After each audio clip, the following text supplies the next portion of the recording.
goodness, good morning and welcome on your Tuesday morning to your Feel Good Breakfast Show. I wish you could have seen what just happened. I dropped my earrings, so I'm starting the show off with only one earring.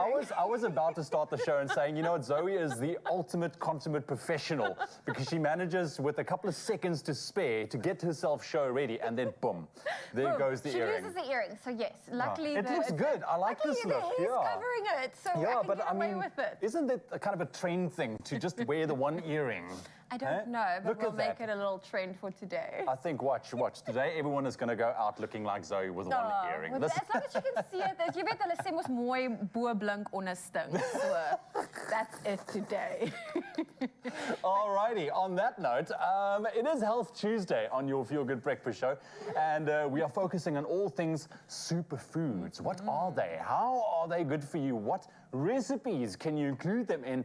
And what ingredients is the next craze at the moment? So lots of questions. And speaking of those ingredients, we're also going to be bringing you that trending ingredient into studio. It's sea moss gel. I'm wearing a little bit. Are you? Yeah, no. Actually, it's edible. You actually eat it. Because I was going to ask you, we're going to find out exactly why this is making headlines at the moment, and it give you a little bit of a taste for ourselves to see how to use it and incorporate it into your everyday life. I am looking forward to it, yes. Then, of course, while we're on the topic of wellness, we shift gears and consider whether working from home is a thing of the past, weighing up the pros and the cons of being back at the office. Okay, well, we have a lot to unpack between now and 9 o'clock, so let's get into it by saying good morning to someone else on the team. Hey, G-Man. Morning, handsome. Good morning, you beautiful souls. Just look at you. Two super people for a superfood-inspired day. Now, the funny thing is, I'm not entirely certain that Zoe didn't do that on purpose to start a brand new trend today, because this is what is at the heart of our discussion. I'm going to really need you to weigh in, okay? I'd like to know if you've seen someone that influences you, someone that you look up to in the social media space, or maybe a sports star, celebrity that you're into, if they've done something medically, if they've used a special drip, maybe taken a medication, used a supplement, and you've done it just purely on the notion of trust, because they're your influencer. We'd love to hear from you, and we'd love to know the results. We are opening it up for a very safe conversation this morning, so please bear that in mind. But we'd love to have your perspective. 063-408-8863. You can, of course, chat about anything on the show today. Very strong superfood focus. But yes, I'd love to hear from you. Have you ever followed in the footsteps of an influencer and regretted it? Let us know. Right now, though, let's bring you up to speed with all of yesterday's news, and then I'll touch on the sport. Thank you so much, Graham. I'd love to hear your opinions on that with regards to influencers. But for now, let's get into your official duties of your Tuesday morning. Starting off with your national news, the former chief executive of Steinhoff, Markus Jooste, will appear today for the first time in a court in Germany in connection with accounting irregularities at several subsidiaries of the company. The German investigation already started in 2015 and has now led to criminal charges against Jooste and two former directors of Steinhoff. If Jooste is found guilty, he could be jailed. When the Steinhoff scandal came to light, its share price plummeted by 90%, resulting in losses of up to 200 billion rand for shareholders. And convicted rapist and murderer Thabo Besta's girlfriend, Dr. Nandipa Magadumana, is to remain in custody. Her father, Zolile Zekeleni, has been released on 10,000 rand bail. The state said it would oppose bail for Magadumana and her two co-accused former G4S employees, Senohe Matsuara and IT expert Teboho Lepolo. The case has been postponed to May the 3rd and the 4th for bail applications.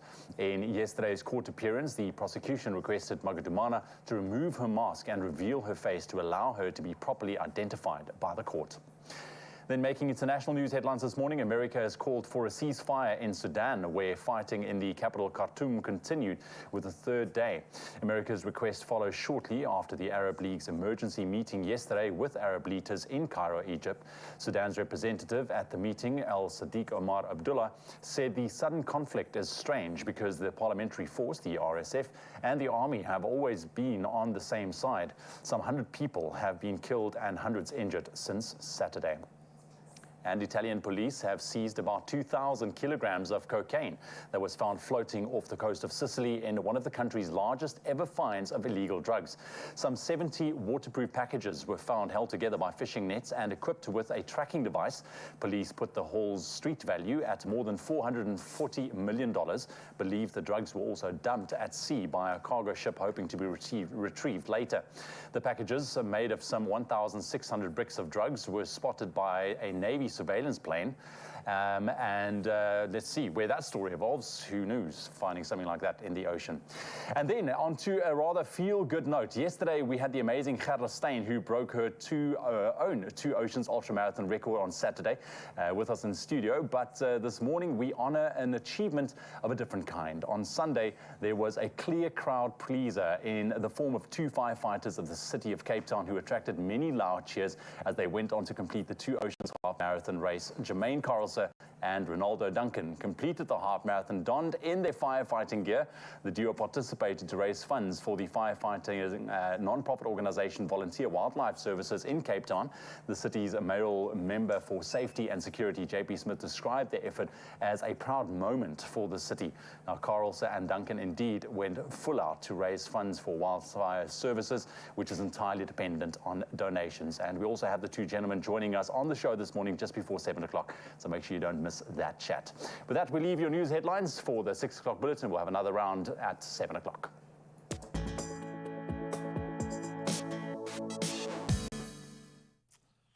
Let's continue with more inspirational sporting news. This at the pinnacle of varsity sport.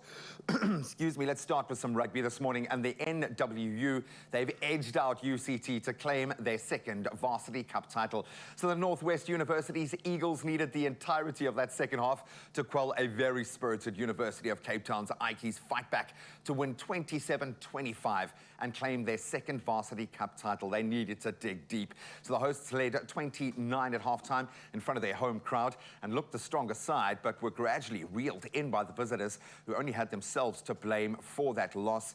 So UCT botched at least 5 clear try-scoring opportunities in that second half that would put some distance between them and the Eagles, who made the most of every half chance, with Vernon Paulo and Tino Swanepoel both scoring 2 tries apiece. Then we can now shift on to football, and Liverpool have claimed just their 4th away win of the season. Crazy to say that at this stage, as they thumped Leeds United 6-1 at Ellen Road. And Cody Gakpo opening the scoring, while Darwin Núñez also found the back of the net. And sandwiched between those strikes were doubles for Diogo Jota and Mohamed Salah. So that result Leeds, in fact, was Leeds' heaviest defeat at home in the Premier League, and sees them now in 16th place, just 2 points away from that dreaded relegation zone. And Liverpool remain 8th, still 9 points off 4th placed Newcastle. Then we turn to cricket, and skipper Tom Latham hit a very solid half-century to lead New Zealand to 163 for 5. That was in their must-win 3rd T20 match up against Pakistan, in a match that saw the Black Caps record a 4-run win. So trailing 2-0 in the 5-match series and seeking to save the series, New Zealand, who won the toss and chose to bat, were anchored by Latham's 49-ball 64. In response, the hosts were bundled out for 159, despite a valiant 60 off just 24 balls from Iftikhar Ahmed. And James Neesham was the standout bowler with the ball in hand, taking 3 for 38 as his side now trail 2-1 in that 5-match series. Now let's turn to the NFL, which we seldom do down south. Quarterback Jalen Hurts has agreed a new deal with the Philadelphia Eagles that makes him the highest paid player in NFL history. So just 24 years old, he led the Eagles to Super Bowl 57 in February and has agreed a 5-year extension to the end of 2028. The deal is said to be worth $255 million, meaning his annual salary is a paltry $51 million. But that makes him the highest in NFL history. Hurts was a leading contender for the season's Most Valuable Player award in just his 3rd season in the league. Yeah, he's only getting started, but he lost out to the great Patrick Mahomes, whose Kansas City Chiefs, of course, have built the Eagles team around to win that Super Bowl 57. So maybe a slight change in the guard, but great to see someone get what they are due. And that's where we leave our sport for now. Let's see what the weather has in store.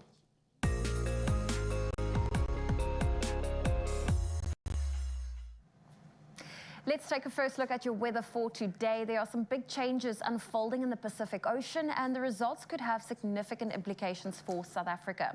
The Pacific Ocean is getting warmer, and the rising water temperatures have spurred forecasters to issue the first El Nino watch in years. Meteorologists say that the emerging phenomena will play a pivotal role in dictating the weather patterns for Africa and beyond throughout the upcoming winter. This could mean that this winter may be unseasonably dry in the southwest and unseasonably wet in the northeast. El Nino is part of a regular climate cycle known as the El Nino Southern Oscillation. It occurs when sea surface temperatures in the equatorial eastern Pacific rise to above average levels for an extended period of time. Its cooler counterpart, La Nina, is declared when water temperatures in this zone of the Pacific Ocean are below historical averages for months at a time. When the water temperatures are right around the long-term averages, forecasters say the system is neutral. Well, that was a weather update for you. Let's get a sunrise update. Sherry from Kimberley is showing off her majestic purple tones in the sky. What a great way to start off your day, Sherry. Then Andrew Harris from Belito shared this photo with us of the sky, showing off a stunning bold blues. Then May in Umbilo showcased rays of light twinkling through the clouds. And last up, we have Maureen Turner, who's showing off flawless views from her balcony, always embracing Mother Nature's blessing from her home. Thank you for that image, Maureen. We really appreciate it. Well, if you have a good morning photo to share with us, we would love to see it. Our WhatsApp number is 063 408 8863. But let's get into today's temperatures, starting off in Polokwane. Your low is 9, your high 27. Mpumbela 14:31, Pretoria 12:27, Johannesburg sunny, a low of 9, a high of 25. Mahikeng 8:28, Klerksdorp 8:27, Kimberley 9 with a high of 29. Bloemfontein, sunny, 4's your low, 28 your high. Richards Bay, 17 with a high of 24. Sunny conditions in Pietermaritzburg, a low of 14 and a high of 32 for today. Durban, 18:32. Mthatha, 11:32. Moving to East London, your low is 17, your high 26. Cradock, 12:33. If you're in Gqeberha, your low is 16, your high 24. George 12:21, Cape Town 12 with a high of 23. If you're in Worcester, a sunny day is ahead, a low of 13, a high of 32. Sutherland 13:27, and Uppington, your low for today is 18, your high 33 degrees Celsius. Well, that's the first look at your weather. We'll have another one shortly after 7. Thank you very much, Zoe. Oh man, it is so good to just hang out with you. It is a fresh Tuesday morning and we have so much heading your way. It's a Health Tuesday, which means that we are chatting all things superfoods. And after the break, phytonutrients. What are they? Are they good for you? How are they good for you? In what kind of foods will we find phytonutrients? Stick around for that and a whole lot more after the break.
It's my feel-good breakfast show.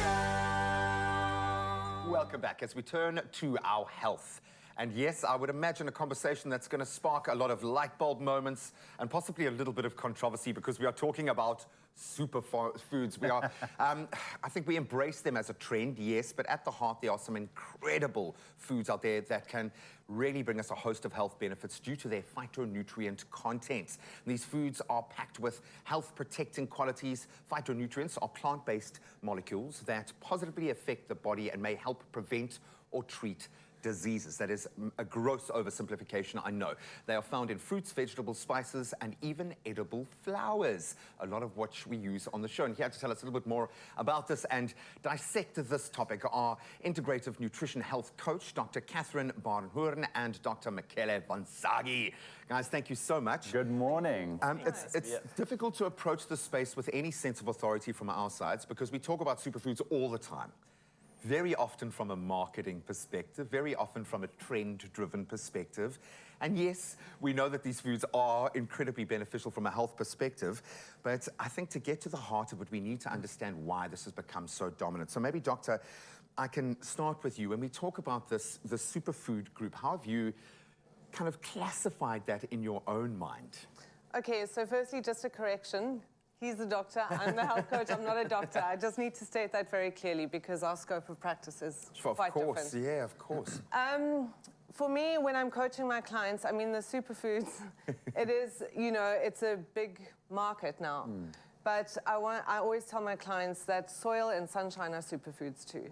Not all superfoods come with their own marketing campaign and the fancy packaging, you know, and I think that, I don't know if you would agree. No, absolutely. And it's also, one thing is going to do something differently or have a different effect for a different person. Each person is an individual as well, yeah. Absolutely, looking at where you are in your life and you know, how you are set up, how your diet is going, what you ingest, what you don't ingest, what you need, you know, there's so much around this, so it's difficult to kind of just hone in on one particular topic. But I think let's start with you, Doctor.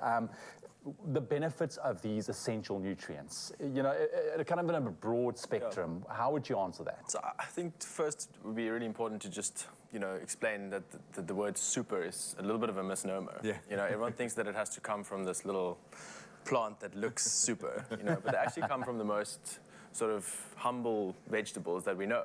That's where your superfoods are coming from. And, you know, the more organic, the less it's been treated, the better it is for you. So superfood, it's super for your body, but I think people have this misconception that they need to search for the most beautiful packaging, unicorn, the best label, to find the best quality of superfood, which is not true. Essentially, if we eat the rainbow, which is what today is a little bit about, you know, if you eat a holistic, very well-balanced diet, you're going to get the most nutrients from your diet. And there's this misconception that you need to add nutrients in the form of, you know, supplementation.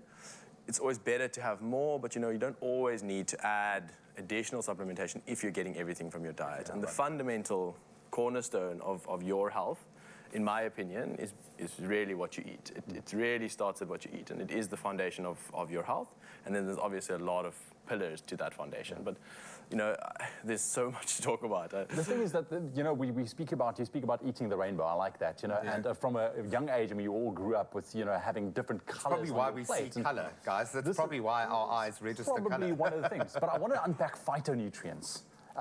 You know, we mentioned it now. We know we get your essential nutrients. What's the deal with phytonutrients exactly? What? So I mean, I can talk a little bit. So phyto, Greek derivative, plant-based. All right, so the nutrients that come from plants, we get sort of our macronutrients, which is our carbohydrates and proteins. You get micronutrients, vitamins and minerals. A lot of people know a lot about that. Yeah. Phytonutrients is the word that we're using to delineate everything else, essentially everything else.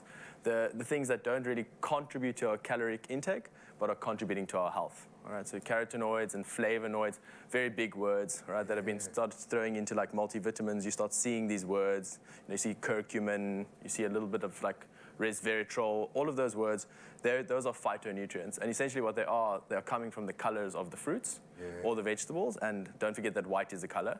So your onion and your garlic, they all have phytonutrients in them. But the part of the vegetable or the fruit or the grain or the nut that has color essentially carries that plant system's innate immune system. And we're deriving that into our diets through eating those vegetables and now people are taking them and putting them into supplements, but they're adding massive health benefits, reducing oxidative stress.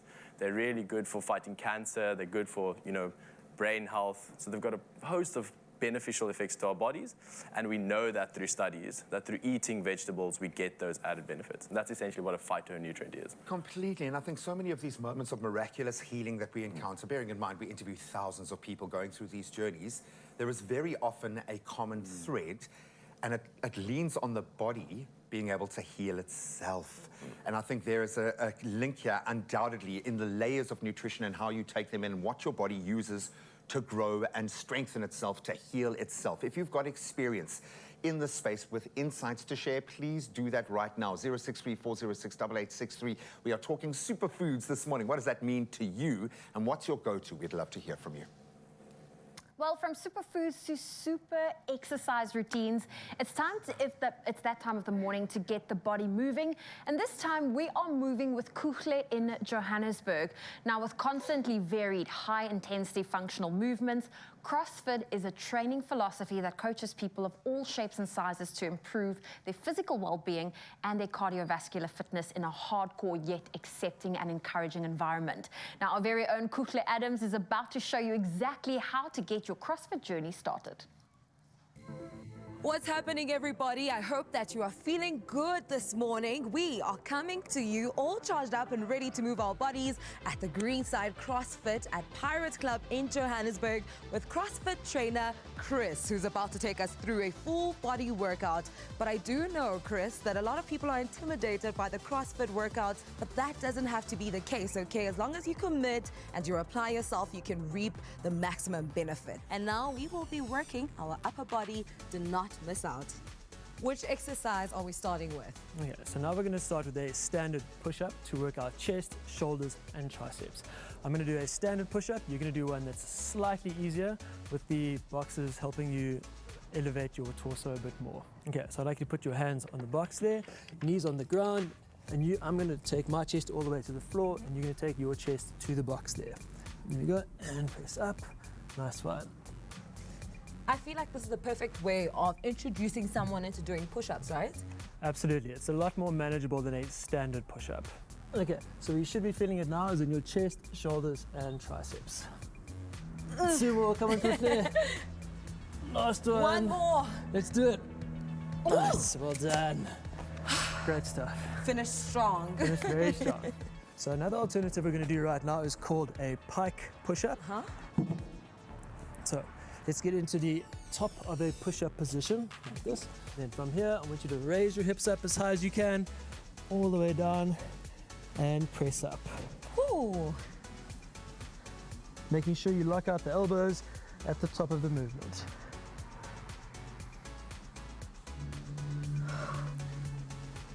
Two more. 1 more. Nice one, good there, knees to the ground. Great stuff. What are some of the benefits that one can get from doing upper body work? It's always good to have a strong upper body, and it builds your chest, shoulders, and triceps. Yeah. Amazing. So after this, I'm going to be Buff. macho. Yeah. Buff.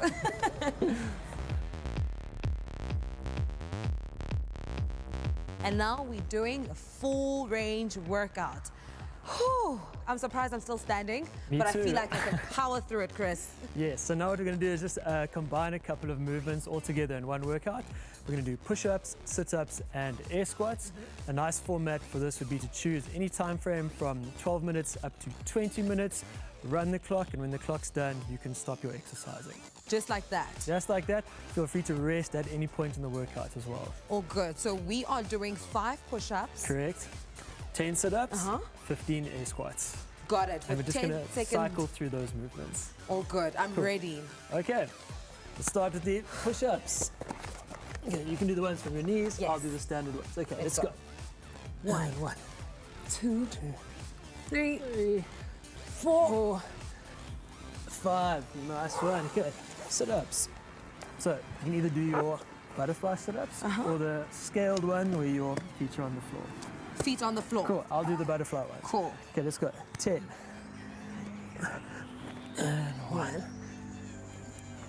2, 3. Really throw those arms forwards. 4, 5, 6, 4 more, 7, come on, push there. 8, don't forget to breathe. 9, last one. 10, awesome. Okay, standing up. And now we're going to do our 15 body weight squats. Okay, cool. Let's go. Remember, chest up, driving the knees out. 1, 2, 3, and go. 1, And 1, 2, good form. 3, 4, 5, 10 to go. 6, 7, 8, past halfway. 9, 10, 10. 5 more. 1, 2, good stuff, you can do it. 3, 4, last one. And 5. All right. And that, ladies and gentlemen, is how you do it. No, I'm joking. That was a bit intense, and you run that through for 20 minutes. Exactly. Anything from 12 to 20 minutes. Up to you. And you've got yourself a full body workout. Absolutely. Chris, legs, core, upper body done. We've done a full body workout right now. Yeah. After this, we're going to focus on cardio. Now, Chris, which exercises are we doing now?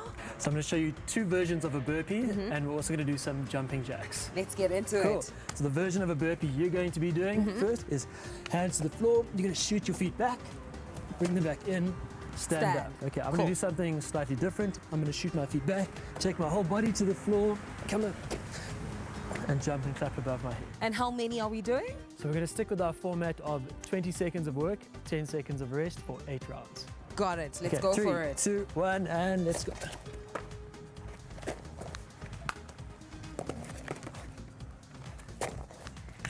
Nice, keep it going. Ooh. We're getting into the jumping jacks. We're finishing off strong, Chris. Yeah. Cool. I'm You ready. ready? Yes. 3, 2, 1, and let's go. Nice one. Again, 20 seconds of work, 10 seconds of rest for 8 rounds. Do you think that jumping jacks are the most effective cardio workout? Not as effective as burpees if you really want to get the heart rate going. But like with any exercise, the faster you go, the higher you're going to get your heart rate. Yeah. 3, 2, 1, done. Woo! Yeah. Yeah. Thank you so much, Chris, for joining Absolute us this pleasure. morning and teaching us a thing or two about CrossFit and the fact that we don't have to run away from trying it out. Absolutely. There's variations of each movement, which makes it accessible to most people. And I hope that you at home have learned a thing or two just like me, but this is us out here at Greenside CrossFit at Pirate Sports Club. From myself, Ukutla Adams, and CrossFit trainer Chris. Till next time. Oh, Kukla, you're looking amazing and you are smashing those workouts. Well, there you have it, a great introduction to CrossFit if that is something you've ever considered. Well, stay tuned to your Feel Good Breakfast show. We have still a lot more coming your way. Oh, you can make my day.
It's my feel-good breakfast show.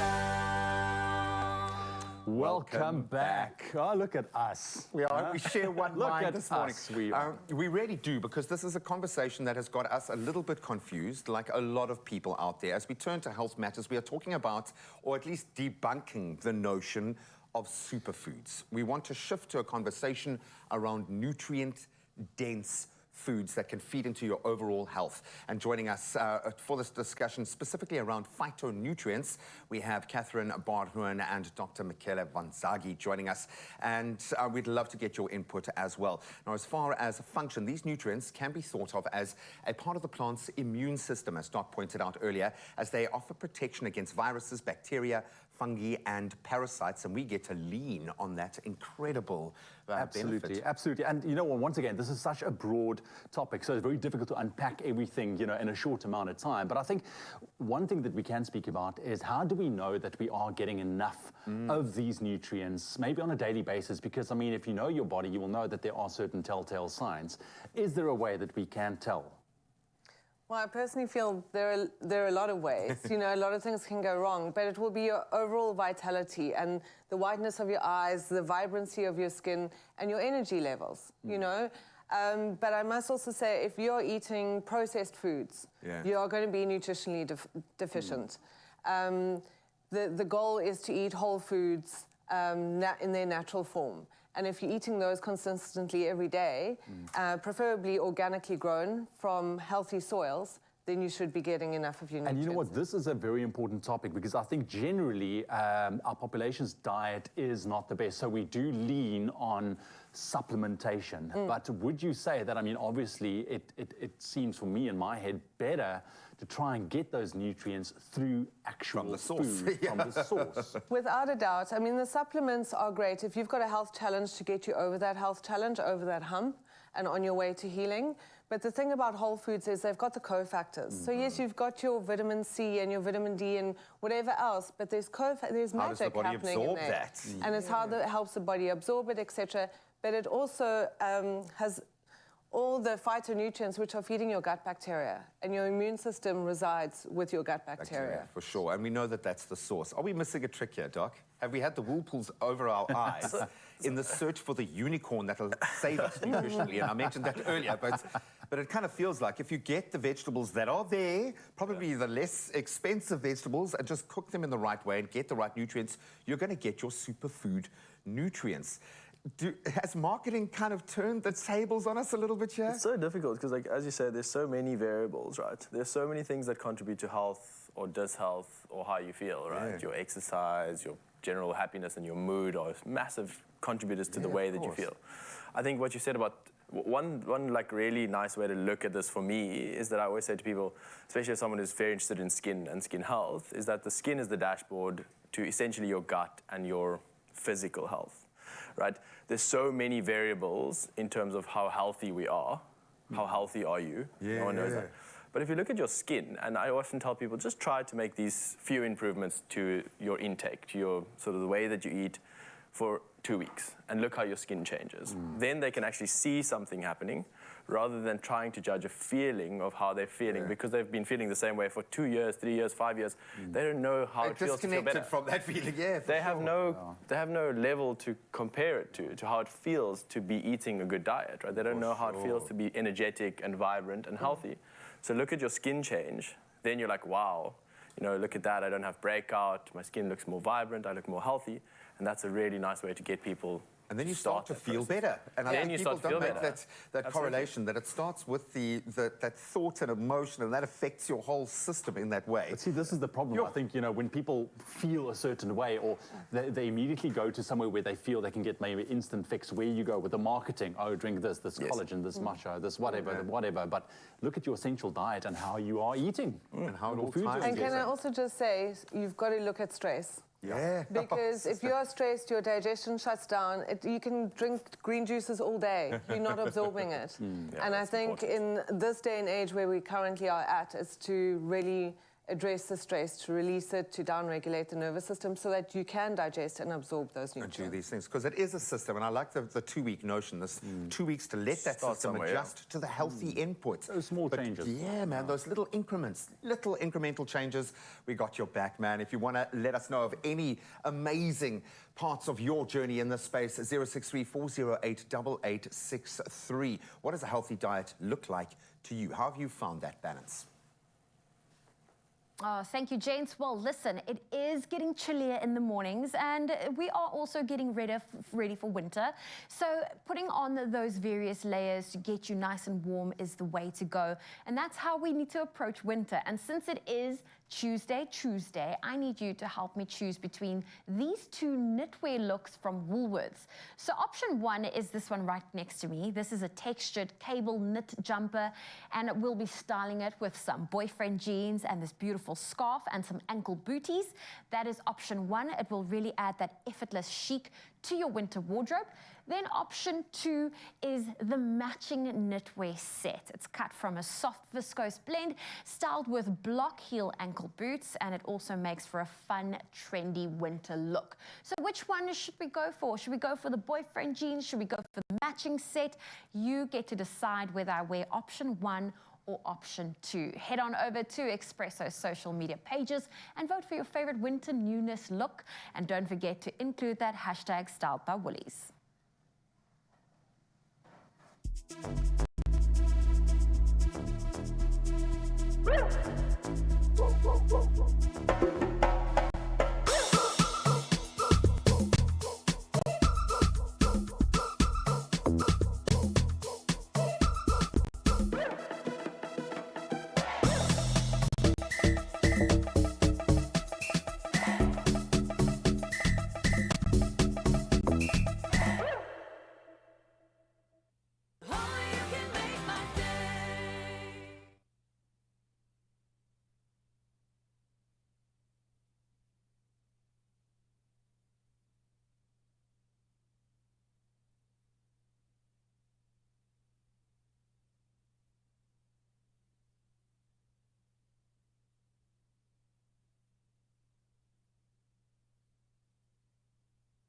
Why I stopped taking ashwagandha. I recently took ashwagandha for 2 months. Generally speaking, I recommended to do this. You do 2 months on, followed by 2 weeks off. So I came to the end of that 2-month cycle and I stopped. And I don't think I'll be going back to it, and I'll tell you why. And if I do ever take it again, I'll definitely be changing a few things, and we'll touch on that too. So towards the end of that 2 months, maybe like week 5, week 6, I started feeling very disconnected and very emotionless, right? So I did some more digging, some more research, and I found actually a lot of people had the exact same experience I did. Another thing to mention is that I'm not a very stressy person, I'm not a very anxious person, I sleep really well. So in terms of those benefits that ashwagandha might provide, I don't really think I need it, right? Yes, it definitely removes stress. So I take it in the morning or take it midday, and it 100% removes stress. Almost too much so. Honestly, I think it worked too well. I also think that you need a certain level of functional stress in order to function properly. You need to feel alert, you need to feel focused, and actually that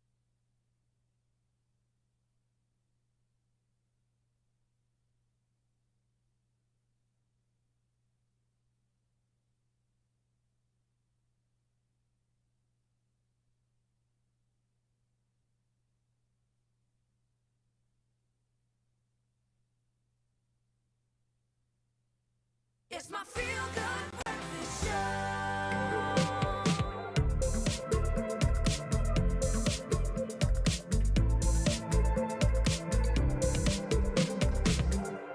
Oh, that was quite cute. It's your feel-good breakfast show, and we're about to take a look at what's trending on TikTok.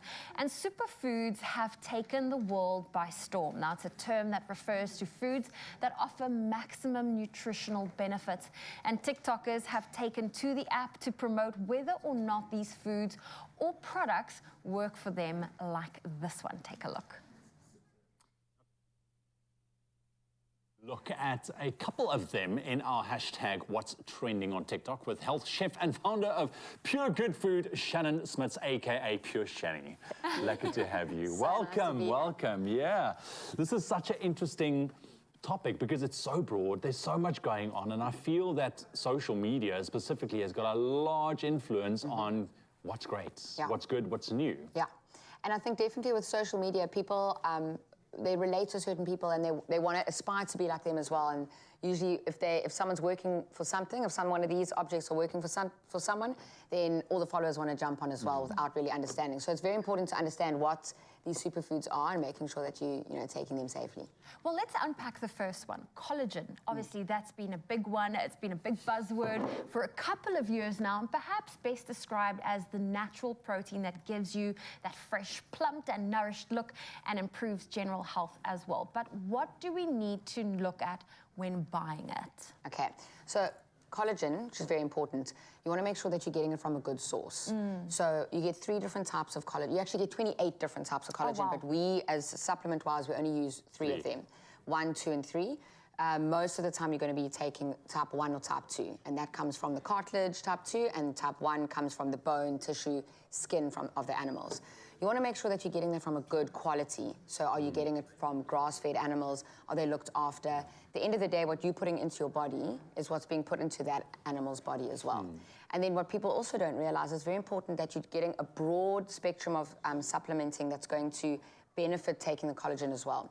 If you're not taking vitamin C or you don't have a good level of vitamin C in your body, you can't actually absorb the collagen that you're taking as a supplement. So then it'll just these pass things, through. that's fascinating, yeah. And also with something like this, you can't think about, oh, I've got my knee is sore, so I'm going to take this quickly, and then this is a long-term thing. If you want to start something, stick to it. Yeah, that's the whole thing. If you start the collagen, you're not going to wake up tomorrow morning with a plump, beautiful skin. It takes up to 3 months to start actually seeing the benefits from your skin. All right. Now, here's an interesting one. We've heard a lot about this one, but turmeric. It is filled with many anti-inflammatory properties and has got many TikTokers very excited, from turmeric shots to golden lattes. Let's quickly take a look at this. Pour it up and enjoy. This tea should help with inflammation and boost your immunity. And this tea actually tastes pretty darn good. There we have it. So which one is this one? Over here. So turmeric is actually such an amazing supplement and an easy one to have and not really expensive to have in the home. I've got 2 young boys. They probably have a little bit of turmeric in a variety of their meals almost every day. As you said, it's high, it's very anti-inflammatory, it's high in antioxidants, and it contains a bioactive compound called curcumin. Curcumin is unbelievable. It can soothe inflammation. It's great for brain health as well. It's really good for your immune system as an immune booster, and it's high in antioxidants, so it helps rid your bodies of free radicals. Can I taste it? Yeah. So when I cook with turmeric, it stains everything yellow. Yeah, you got maybe a small sip. Huh? You still have a whole show to present. Let's see. It tastes turmeric-delicious. Yeah. Yes. Can't it whiten your teeth, turmeric? Because I've seen this on TikTok as well. Doesn't it stain it? It does stain it, but eventually, I don't know, isn't it a thing? I think you must unfollow that person that's telling you to use turmeric. Don't use turmeric to whiten your teeth, To whiten your teeth, yeah. No, it's great, and it's better to use the root. You can use the powder, that's really nice, but again, it's always about making sure you're looking for a good source of your product. The root is fantastic. Grate it in with some hot water, a little bit of lemon, a little bit of ginger, and you've got an amazing flu buster. I'm loving that we're looking at all the superfoods that TikTokers are TikToking about, but I just sounded so old all of a sudden. Yes, Mom. Okay, well, listen, there have been some health gurus, fitness enthusiasts, and celebs that are obsessed with bone broth. But why and what exactly is it? Now, before we unpack, let's quickly take a look at this. Almost didn't believe it. The texture of my skin, it's smooth, it glows, it's so plump, my mind is blown. I've not been bloated and my gut feels happy. I have energy all day and even drink bone broth instead of coffee now. I'm gonna keep drinking it and see if I notice any other changes, and I will update you guys. How long do you need to drink bone broth to really feel the full benefits of it? So this is also why I think you have to always be quite careful about what you are trusting and believing on social media and platforms like TikTok. Now, like we said with the collagen, You're not going to see a result with drinking bone broth after one day. You're not all of a sudden going to be radiating in your skin and feeling amazing. It's one of those things that you have to consistently keep into your diet. But it is an incredible superfood. Some people struggle a bit with the flavor. It's very beefy. Bone brothy. It's almost, I always like to describe it to people. Put in like a stew. How much of it should you be drinking if you want to incorporate that into your lifestyle? What's amazing about bone broth is there's no real limit. So if you can get up to, 3 to 4 glasses a day, and don't worry guys, we're not talking about like a beefy drink. I mean like using it to replace when you stock when you're cooking. Yeah. You can thin out soups with it. It's great. It's much easier in winter. Okay, so not just drinking it, so we Not use like it an in your ice cold meals. glass of bone broth. Yeah, let's start my morning off with a cup of bone broth. Lovely.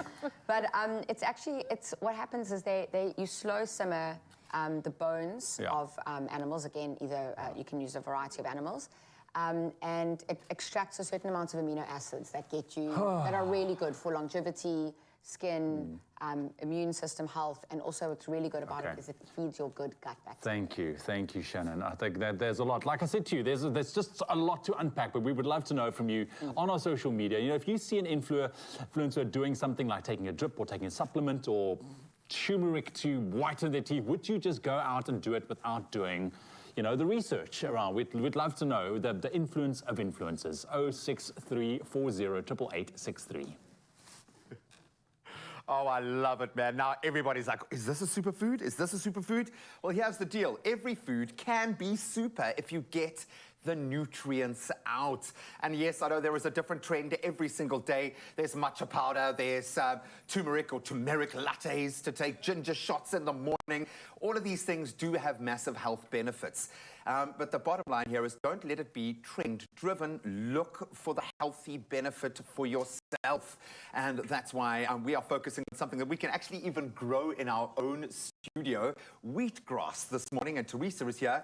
Hello. I always tease you because I say we never make healthy things together. And you always make. But you are my go-to for feeding my own kids, okay? Which means you do cook a lot of healthy stuff. So thank you. You've got a way of sneaking nutrients in from multiple angles. Yeah. This is a different approach to nutrients.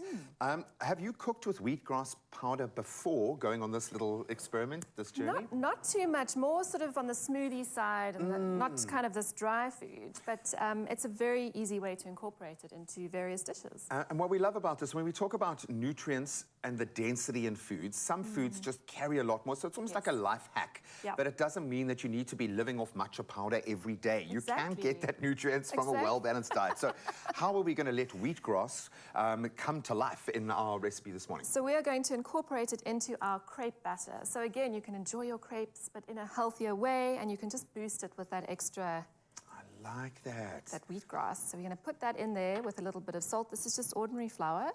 And I mean, you could go there, you could go a different route and kind of up the protein content or up, you can, what works for your ecosystem. And I say that because you need to look at this as a system. Stress is a massive factor. So if you're going to have a stressful week, eat for that week. Make sure that you're getting the antioxidants, the things that you need to help boost your immune system. I mean, we're looking at vitamin C, vitamin E. It can eliminate toxins in your system. I'm not even going to go to the diatomaceous earth yet. I don't want to start a whole nother conversation, but it really does speak to the notion of keeping your gut as healthy as possible, because that's where it all begins. That's it. And that doesn't start with a tablet or a supplementation. It starts with your food. Exactly, and it's something small you can do. And I don't think you have to overhaul your diet in one day. Just take these little steps and start incorporating. Ewan said that brilliantly, because I think people look at his physique and his kind of training and think it's so extreme. It's not. He just tops up a little bit every day because he maintains a base.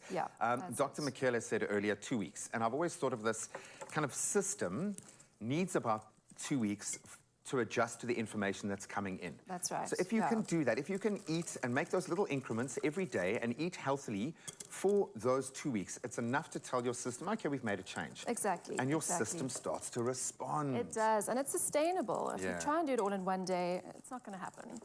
Just baby steps. I find that always helps. Okay, so I added some eggs and some milk. And you can use a plant-based milk if you prefer, or whatever you like. And I've just whisked it, and we've got this lovely smooth batter. And you've noticed I haven't added any sugar or it's just the flour. And then you can up it if you want with a bit of honey afterwards, which again has a host of benefits. So that's what I was going to say, is we can actually add the sweetness afterwards. So once it's cooked, we can and add it's going to look quite funky. berries. I think these might lend itself to a savory kind of crepe idea as well, because you've got quite a neutral base. Albeit it does look a little bit like a face mask when it's a batter. I am considering just putting on my skin. It's got to be better. If it looks like that, it's got to be healthy. Presumably it's as easy to ruin as a normal pancake, so I'm going to let you take, or maybe it's not. Maybe this is the hack I've been waiting for. It's nice and thin, so we also haven't added a raising agent. It's not like a thick, fluffy pancake, it's a crepe. So just cook it until it's completely set on top. I think the danger is that people flip it too soon. Okay, and I'm thinking, you know, crepe speaks to a nice filling. Yes. You could ramp this up with a protein. Look at you. Now you're just showing off, actually. Now you are really just showing off. Just put me in my place. Honestly, I'll do about 19, and the 19th one will be edible. Will be presentable. The others will be edible. We'll eat them. I absolutely love this. There are little ways that you can increase the nutrient density of every dish. Move away from this notion of superfoods and the fact that every food can be super. Just very quickly before I go, I have to show you our own wheatgrass before I get into trouble. Exciting. Because Nicole and our amazing foodie team have been growing our own wheatgrass, guys. Look at this. So this is about 5 days in. Okay. Our sprouts have been going, and all Nicole's been doing has been spraying it with water. You know, we love our little micro greens here. But this is... That's awesome. So much nutrients, density, vitamins, vitamin C, vitamin E, absolutely amazing stuff. So if you can, start your own little grow section. And if you want this recipe, of course, go over to expressoshow.com. We're going to be hosting all of our version of superfood recipes throughout the day. But if you've got any questions you'd like to show us, educate us on your own nutritional journey, please let us know on our social media pages. We'd love to hear from you. Look at that. Yay, yummy breakfast. Yay. For everybody. I'm going to have a little taste of it. Are you a rising star in the kitchen, ready to bake it till you make it? Then enter the new season of Tastemaster SA, brought to you by tried and trusted Royal Baking Powder on SABC2, where you could win 50,000 rands worth of prizes and become a baking legend. Visit thetastemaster.co.za. Share a video about yourself and why you love baking with Royal Baking Powder. Entries close on 23 April. T's and C's apply.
It's my feel-good breakfast show. Welcome back, you beauties. Kind of behind the scenes as we connect with you around Zozo's look this morning. She needed a little bit of help, being a Tuesday, to choose her outfit, and there were some great choices. Option 1, a textured cable knit jumper styled with boyfriend jeans, a scarf and ankle boots, the whole 9 yards. Option 2 was matching knitwear set, cut from a soft viscose blend and styled with block heel ankle boots. Both great options. You loved them both. Let's see where your opinions lie. Bev saying option 1 is beautiful. Wes saying she'll look great in both. But I would say option 1, I like that. Very PC answers. Sylvia saying definitely option 1. Tevene saying option 1. We're starting to see a clear winner emerging. Let's see if we can cross the finish line. Mandy saying option 1, option 1. Option 1 is our reigning champion. So I have a feeling we know who our champion is today. And I reckon Zozo will be absolutely happy with your choice because your style is impeccable. But I think you need to see it to believe it. So, ladies and gentlemen, the winning look for today is option 1. Option 1. I love saying that when option 1 wins. Boyfriend jeans. Boyfriend so jeans. hot right now. How cool are these? Very so cozy, so chic. I mean, I love this jersey. But of course, for me, it is the scarf. And that material is beautiful. Oh, very it's nice. so buttery soft. So I'm loving this look. Thank you for voting for option 1. Option 2 was great, Both but I'm beautiful, feeling yeah. this for a Tuesday. And it kind of takes the edge off your day a little bit, hey? It's not going to push you too hard. You can just relax and get cozy. You too can wrap up in the warm and fuzzies this winter. You can find it in-store, online, or using their amazing app and get more inspiration just like this. Beautiful stuff. Well chosen, guys. Thank you. Got style.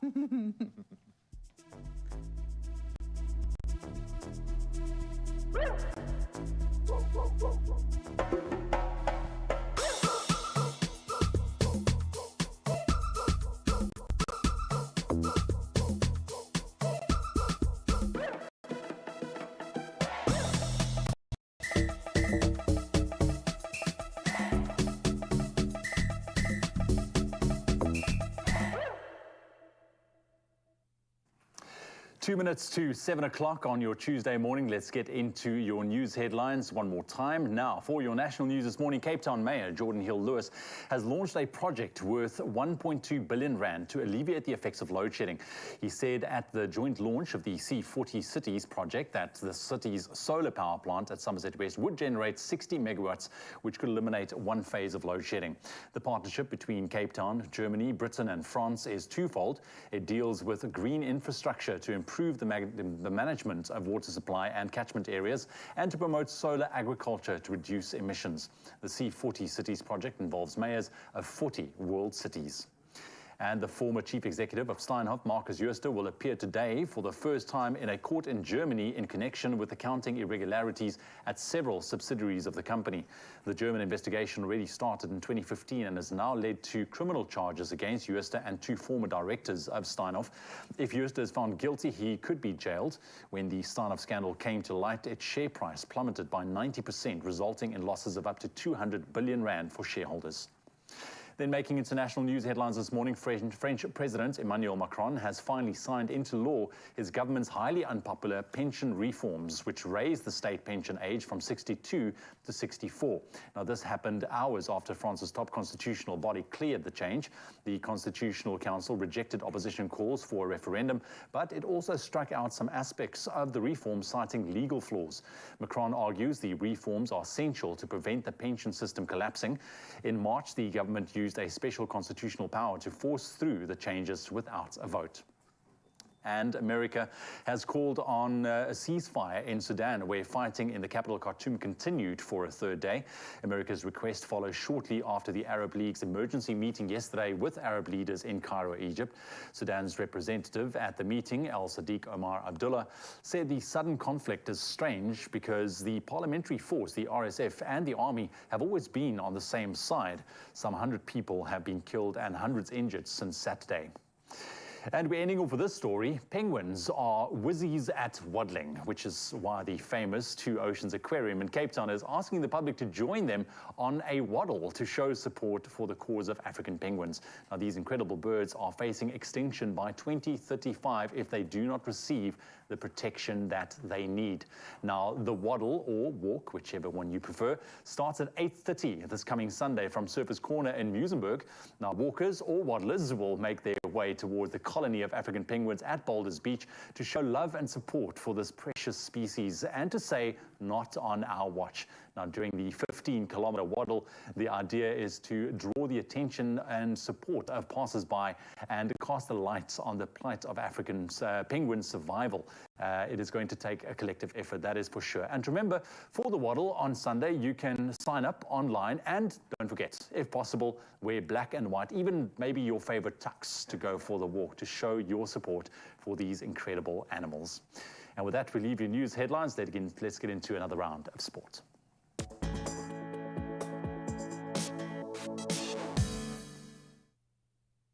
Bragging rights indeed. Well done, NWU. They were able to edge out UCT to claim their second varsity cup title. So the Northwest University Eagles needed pretty much the entirety of the second half and some fortitude to quell a very spirited University of Cape Town's Ikeys fight back to win 27-25 in a tight one to claim their second varsity cup title. So the hosts, they led 29 at halftime in front of a very decisive home crowd, definitely weighing in, and they looked the stronger side, but were gradually reeled in by the visitors, who sadly only had themselves to blame for the loss in the end. In fact, UCT botched at least 5 clear try-scoring opportunities in that second half that would have put some distance between them and the Eagles, who definitely did make the most of their half chances. Certainly one in particular with Vernon Paulo and Tino Swanepoel both scoring 2 tries apiece, making all the difference. So well done, lads. Now we turn to football, and every game in the Premier League making a difference now. So Liverpool claimed just their 4th away win of the season. Sounds crazy to even say it. That is, they thumped Leeds United 6-1 at Ellen Road. So Cody Gakpo opened the scoring, while Darwin Núñez also found the back of the net. And sandwiched between those strikes were doubles from Diogo Jota and Mohamed Salah. So the result was Leeds' heaviest defeat at home in the Premier League, in fact, and sees them now in 16th place, just 2 points away from safety.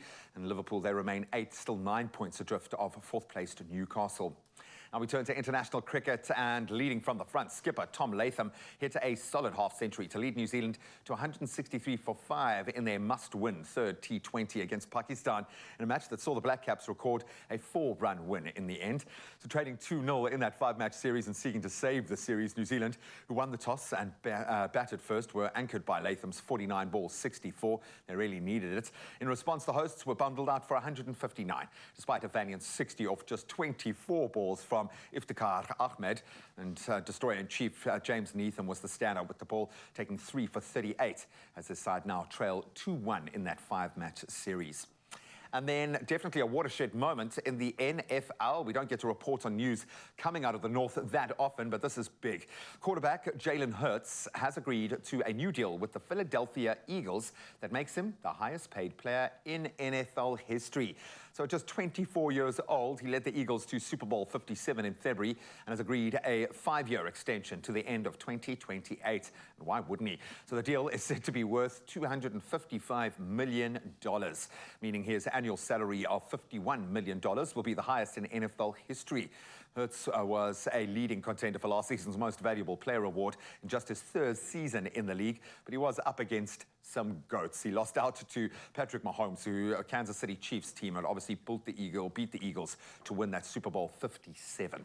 But I think his time will come. And clearly, with a paycheck like that, I don't think he minds. But that's where we leave our sport for now. The roads should be waking up. Let's let Zozo get you to work safely.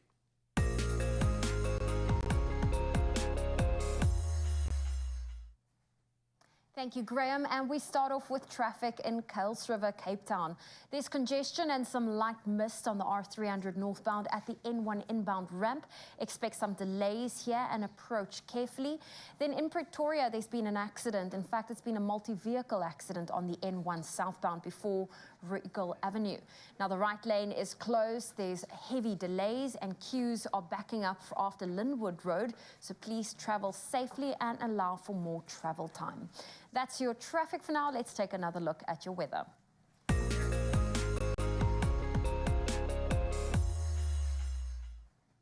And And we start off with some news from SpaceX. Now, Elon Musk's firm has postponed the launch of the largest rocket ever. It stands at some 120 meters high and has almost doubled the thrust of any rocket ever. Now, this morning we're heading for some space news, or are we? That's the question. An attempt to launch the most powerful rocket ever into space has been postponed for at least 48 hours. The vehicle, known as Starship, was built by US entrepreneur Elon Musk's SpaceX company. The uncrewed mission was called off minutes before takeoff yesterday, and that was from the planned launch from Boca Chica in Texas.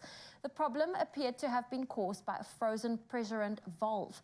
Now, Musk said, but SpaceX could try to launch again later this week. Starship stands nearly 120 meters high and is designed to have almost double the thrust of any rocket ever. Before the launch was postponed, Musk has appealed for everyone to temper their expectations.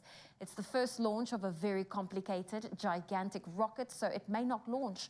We're going to be very careful, and if we see anything that gives us concern, we will postpone the launch, he told Twitter Spaces event. And that's your update from your international news. Bringing it back home to your sunrise views, Rani from Mandaba Beach is kicking us off this morning with these outstanding views. Look at that, what a great way to start your morning. Then Derek in North Beach is enjoying a pretty view from his apartment while enjoying some coffee. In fact, some hot chocolate. Then Dante in Lambert's Bay he went out on his boat and shared this beautiful perspective. What a great way to start off your day with some fishing. And last up, we have Amanda in False Bay who captured this morning, this moment to remember, saying good morning to her favorite feel-good breakfast show. We love that. Well, if you have a good morning video or photo to share with us, let us know. Our number is 063 408 8863. But let's get into today's temperatures. It's sunny in Polokwane, your low is 9, your high 27. Mbombela 1431, Pretoria 1227, Johannesburg 9 with a high of 26. If you're in Mahikeng, 8's your low, 28 your high. Klerksdorp 827, Kimberley 929, Bloemfontein 4 with a high of 28. A sunny day in Richards Bay, 17's your low, 24 your high. Pietermaritzburg 1432, Durban 1832. If you're in Mthatha, a low of 11 and a high of 32 can be expected. East London 1726, Cradock 1233, Gqeberha 1624. If you're in George today, 12's your low, 21 your high. Cape Town 1223, Worcester 13 with a high of 32. If you're in Sutherland, sunny day ahead with a low of 13, a high of 27. And Uppington, your low is 18, your high 33 degrees Celsius. Well, that's where we leave your weather for now. We'll have a final update shortly after 8. Thank you very much, Zoe. Now, I've been looking forward to this all morning.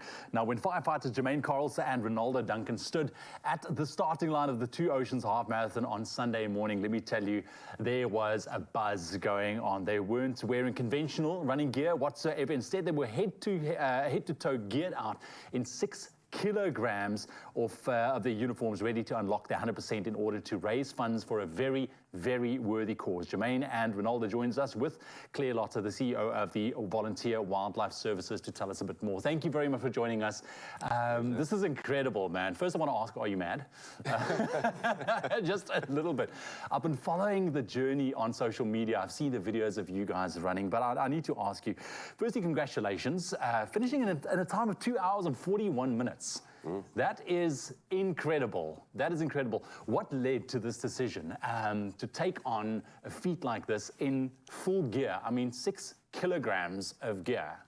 Well, I listened to an interview with Claire on the radio. So I think, how can we raise funds for the non-profit organization? So I called in Ronaldo and I said, listen, let's run the Two Oceans again in our fire gear. Because if we run in our fire gear, it will obviously link the linkage from fire services to wildland volunteer fire services. Yeah. And listen, how was the experience? I mean, we're talking 21 kilometers here in full gear. How are we feeling? Today I feel like I had a workout, a full body workout, but I wasn't my best health-wise.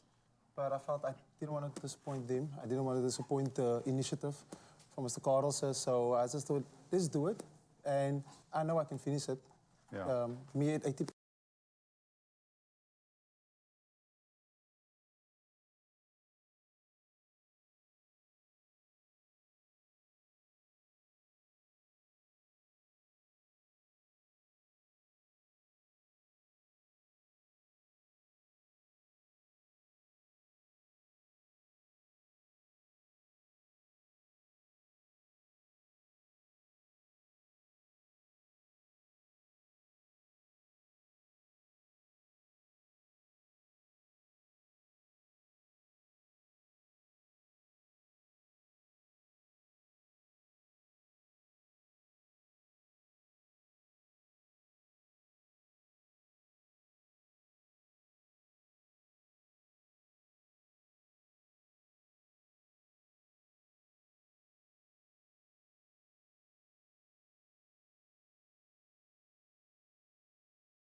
double bed from the bed shop to the value of 5,000 Rand. To enter, comment on the competition post on the Clover Crush Facebook, Twitter, or Instagram pages and tell us how winning this prize will help you unlock your 100%. Make sure you include the hashtag Crush in your answer. The competition closes on the 23rd of April at midnight. T's and C's apply.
It's my feel-good breakfast show.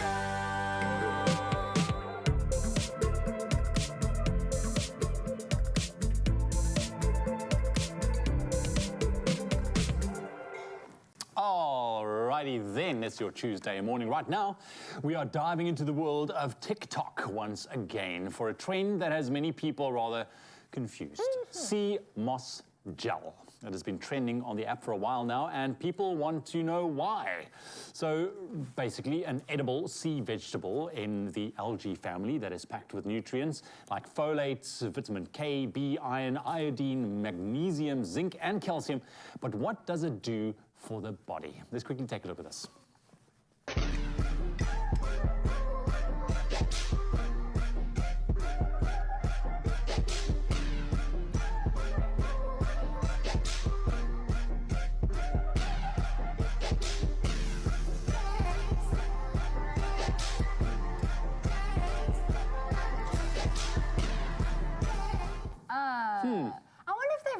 Have been trying it for the last year when they say for the last year, or do they mean from the start of this year and they just say for the last year, 2023? I wonder. Well, joining us this morning we have the very, look at this man, put together, Lionel Luis. He is a content creator and TikToker, and yeah, he's going to run through this sea moss gel. Lionel, yeah, what do you make of it? It's an experience. It's an experience. I've never tasted something like that before, but the taste is exactly like the smell of the sea. Okay. Okay. But like the rocks. Okay. The rocks. The rocks. Okay. Sea Point, Muizenberg. Okay, well, listen, we have a video of you tasting it, so let's quickly take a look at this.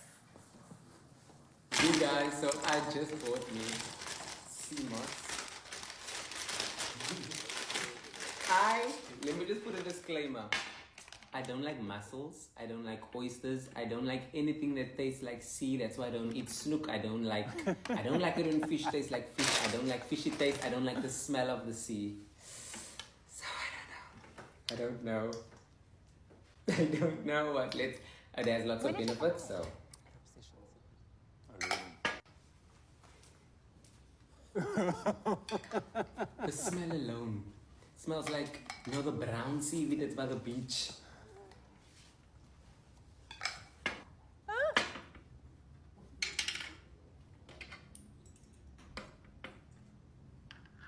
Yes, you went in, eh?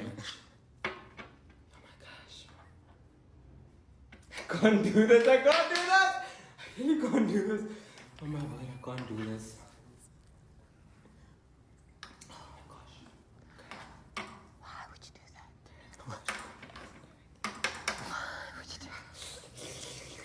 Oh my gosh, I can't do this. I'm gonna take a little bit less. Just 1 tablespoon, just this much.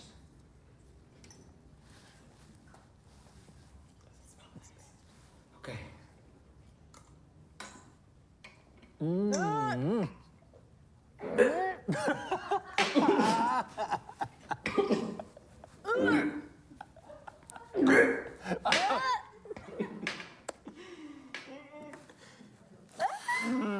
Really? It's bad. Really? It's bad. Like that? Okay, well. Did you try it because it was a trend? I did. I tried it because it was a trend. Okay. Would you try it again? I have, actually yesterday, but I closed my nose at the teaspoon and I and you went. juice. Okay, well, we have some sea moss gel of our own. Where's Lucian? Can you bring it in for Bring us? it for us soon, but should we maybe look at, I believe there are quite a few TikTokers that have tried something similar. Yeah. So first up is mom and entrepreneur Tara Cannon, who tried it with her husband Wade, and here's what they thought. Take a look. You're gonna try it first. Because you said you're scooping like you're scooping pudding. It smells very like the sea, like the sea. It smells like oceanarium. Oceanarium. I don't know. Okay. But you just eat it. Like Eat it. And then describe it. Eat it. that texture though.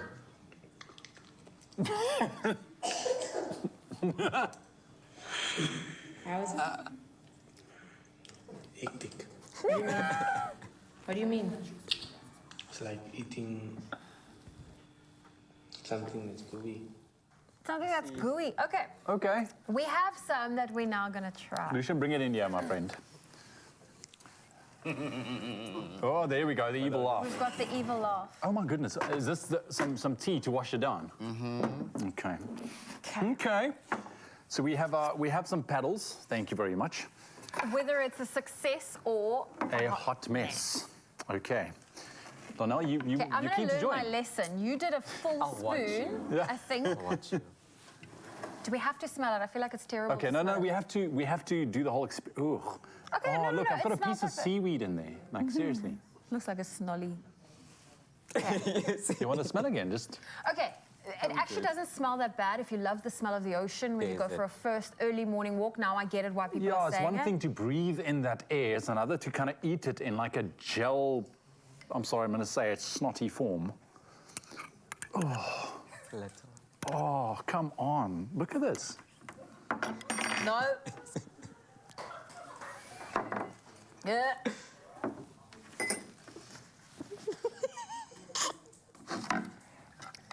No.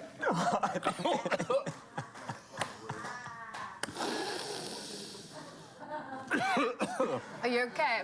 That is so gross. Okay, I feel like Graham needs to try this. You know, it's not the taste, it's the texture. It is the texture. Don't do it, it's not a trend. Well, after that cell, I mean, why wouldn't I want to try it? I mean, it just looks so lovely and delicious. Teresa, has it dawned on you that you are going to have to taste this with me, eh? I might leave that to you. I'm going to be very busy here. I know so... I have a deep love and affection for you, but this one I might not let slide. But I'll take one for the team. I am going to taste it, but I'm going to let it build for a little while. Because, yes, we know, obviously, the health benefits are there, you know, in plain sight, rocking social media at the moment.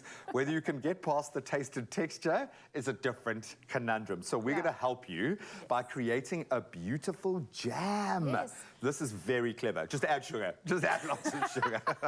We've got our honey here.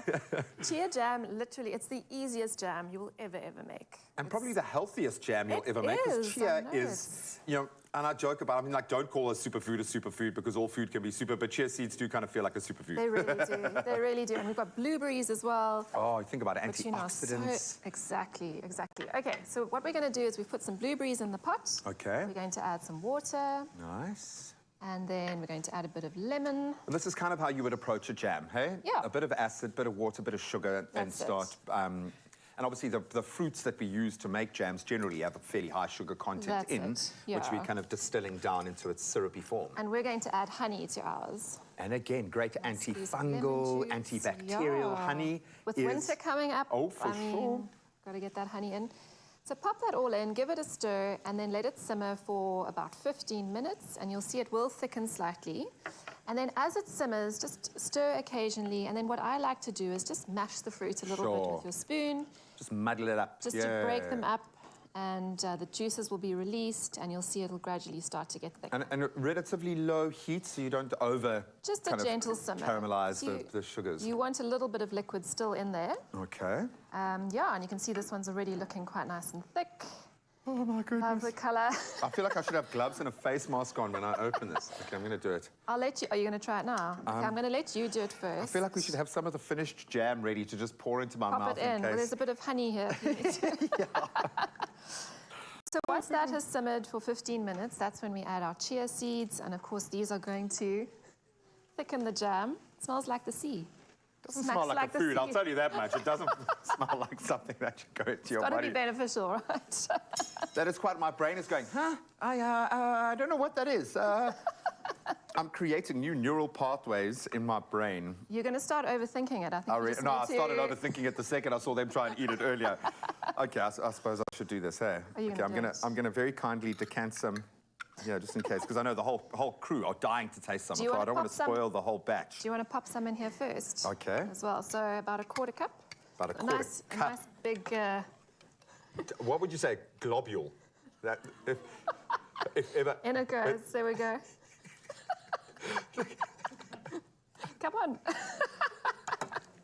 Mix that in. And there you go. Okay, so Lonel very kindly threw himself in front of the train hurtling towards us as our human shield. So Lonel's going to taste the seaweed moss and the jam. We'll let him taste the jam as well. So I'm going to decant some more here. So there we go. Okay. Oh, my goodness. So our jam is done. So just quickly, so that's it. Chia seeds in, another 5 minutes, take it off the heat. And so you don't have to let the chia seeds soak anything up, just someone put them in like that? Put it in, and as it cools, it'll actually thicken They're already absorbing. You can see they're starting to swell. And the sea moss gel will actually thicken it a bit, so you can already see. I mean, that looks I was waiting for those the blueberries to jump out of the pot when we added the sea moss gel. Run their lives! There we go. Oh, goodness. Okay, I'll do it. Do you want to have a tiny taste? I'll have a tiny, I feel like you're missing out. Okay, I feel like I'll give you just the You don't want FOMO. Yeah, I don't want you to go home and then people are going to ask you so that it's a bit more than a tiny, but you can... okay, let's do it. Are you ready? We're doing it at the same time. In 3... I'm only having a tiny 2, 1, go for it.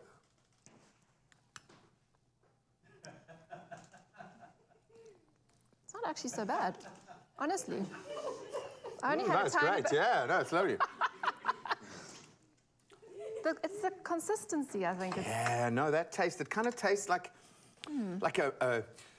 a cleaning product that you'd use to like clean a wound we can use it or as something. A face mask. We can, exactly, yeah. Let's do that. I think you could probably use everything that we've cooked today as a face mask. I get the sense. Well done. Actually, it's not so bad. It's not so bad. And if the health benefits are anything to go on, try this at home. But of course, in a jam, it tastes spectacular. Yeah. Well, you don't taste it at all, to be honest. Yeah.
It's my feel-good breakfast show.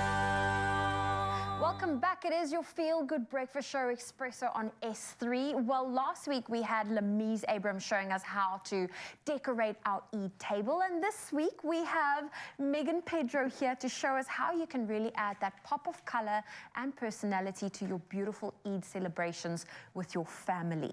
Now, when we look at this table, it's all about adding something unique. How can we personalize or make our Eid table special this year? The final touches, just like jewelry, is flowers. Okay. We love fresh flowers, and Woolies has a huge selection of fresh flowers. I mean, you walk in, the smells that you get the minute you step into that fresh food section. So this is just a great way to add that pop of color, to set the mood, to set the tone. It's going to be beautiful. It's going to be beautiful. And you know me, I love a little DIY, and you're going to show us how creative you can be at home to make some of these things all by yourself. Get the family involved. So let's see if this is DIY Queen approved. Okay. Right? Let's see. Okay, so what we actually are doing is creating that extra touch on every place setting. You know I love a keepsake. You know I love a little moment that is a talking point.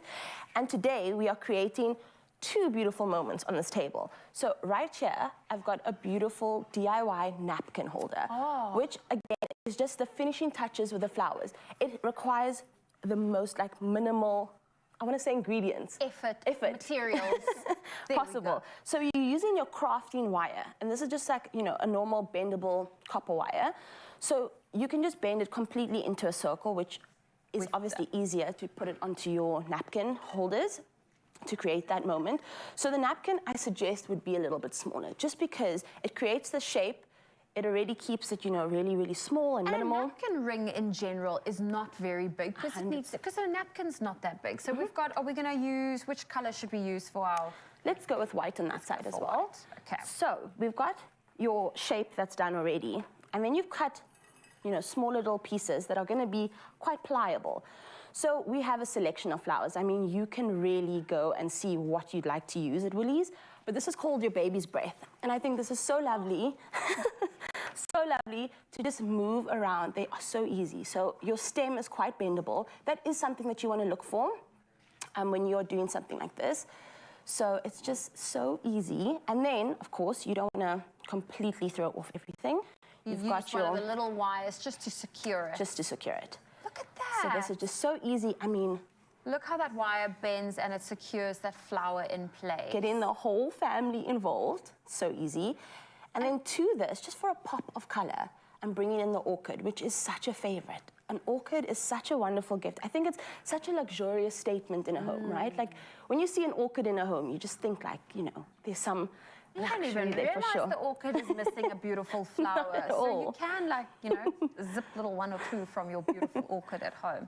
Look at that. I love that pop of color coming through. Yes. It's such a delicate flower to work with. So the craft wire is also perfect for something like this. So easy. That is so beautiful. I mean, I'm almost done. That literally has taken a couple seconds, really. And then you're just going to slide. Oopsie. So you're just going to slide that onto, I'm going to do this quickly, and that is going to slide onto this. Onto the napkin. Perfectly. Easy, easy. And you slide the napkin through. And then we're going to pop that over here, and I'm actually going to ask you to pop me the bigger ring. So you can see that this was the smaller one. I'll put that down. Oh, look at that.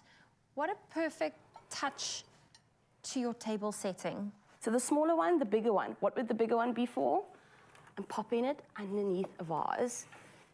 And I'm assuming you can also pop it underneath a candle. Oh, 100%. We need a lot of candles to kind of set the mood around this time as well. So this is just such a great touch. Oh, Megan, I love that you came and showed us how to add that personalized touch to your table.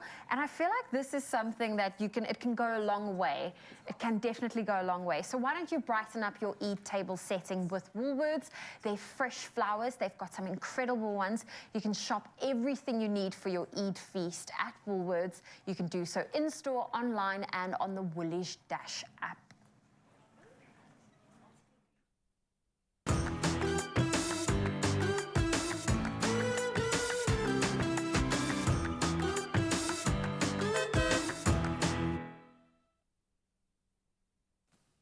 Welcome back Time to meet our performer this morning, and I am buzzing. Hailing from a little town in the Eastern Cape is award-winning Muskandi artist Tornado.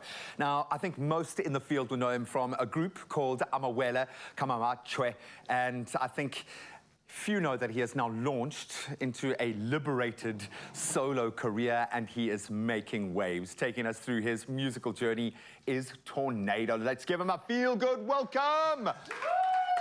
I know it takes a lot this time of the day to muster a performance, so we thank you so much for being here, my brother. Thank you very much. Listening to your sound checks, beautiful, just magical. So thank you so much for bringing this talent. But I've got to ask, where did the winds of this tornado first start to blow? When did you know Muskandi was your lane? Back in the day, was from the villages of Tendane. I grew up playing Muskandi there, playing for the boys that are going up for initiation. So I started there, and I was listening to Tatu Puzikemesi there, the great Puzikemesi, the Gumuzi Lutuli. So that's when the inspiration came from. And they planted that seed. There is so much tradition that's wrapped up into this style of music. When you get to perform, when you're in this sort of environment, where you get to display your culture like this, how does that feel? It feels good. Even this song that I'm playing here, we used to play this kind of music when we were growing up there. So when I play that song, it reminds me back where I come from Tendane, and it reminds me, who am I?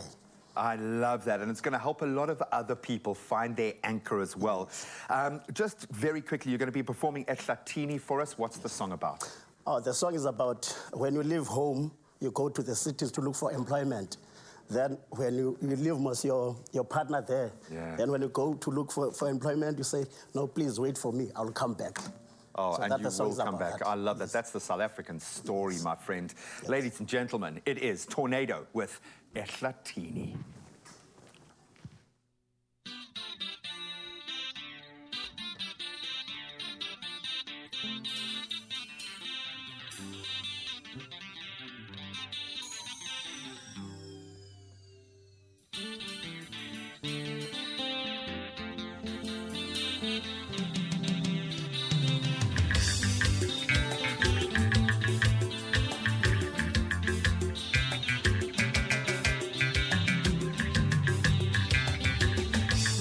Auti nabantwana mazolwabe kumnandila ma-auti nabantwana mazolwabe kumnandi matsalatsala halo halo matsalatsala halo halo molweni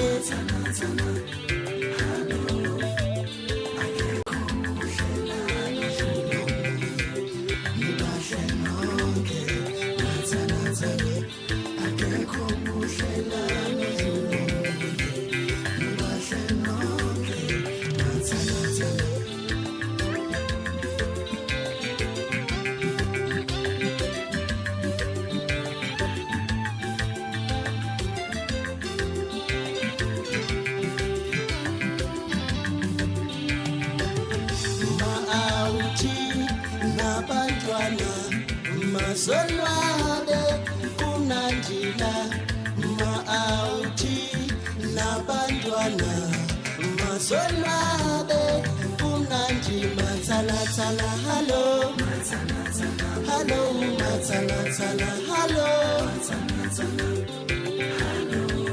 halo molweni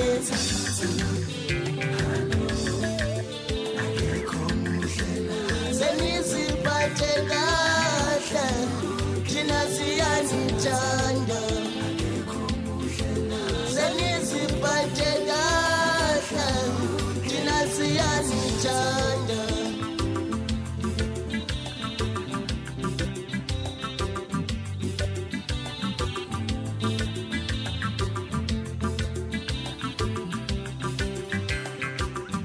kumnandi matsalatsala halo halo matsalatsala halo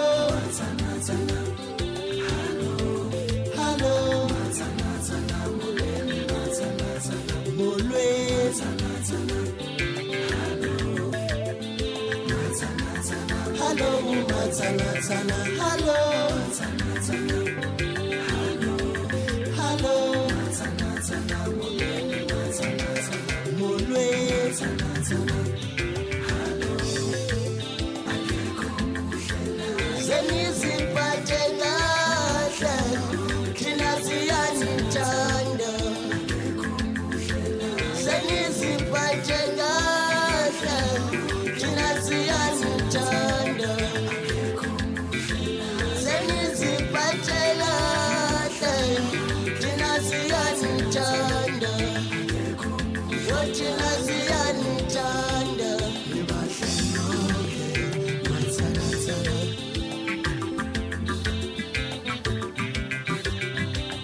Oh, please find your way back, please.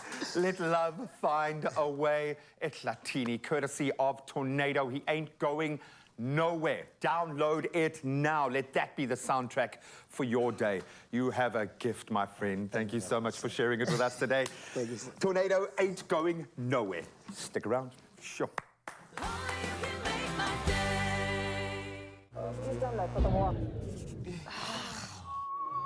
Is it a generator? No noise. Hey, how's it, guys? I got an EcoFlow. It's quiet. It can fast charge. It has multiple plug points. And it's light. Nice. You know what to do.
It's my feel-good breakfast show.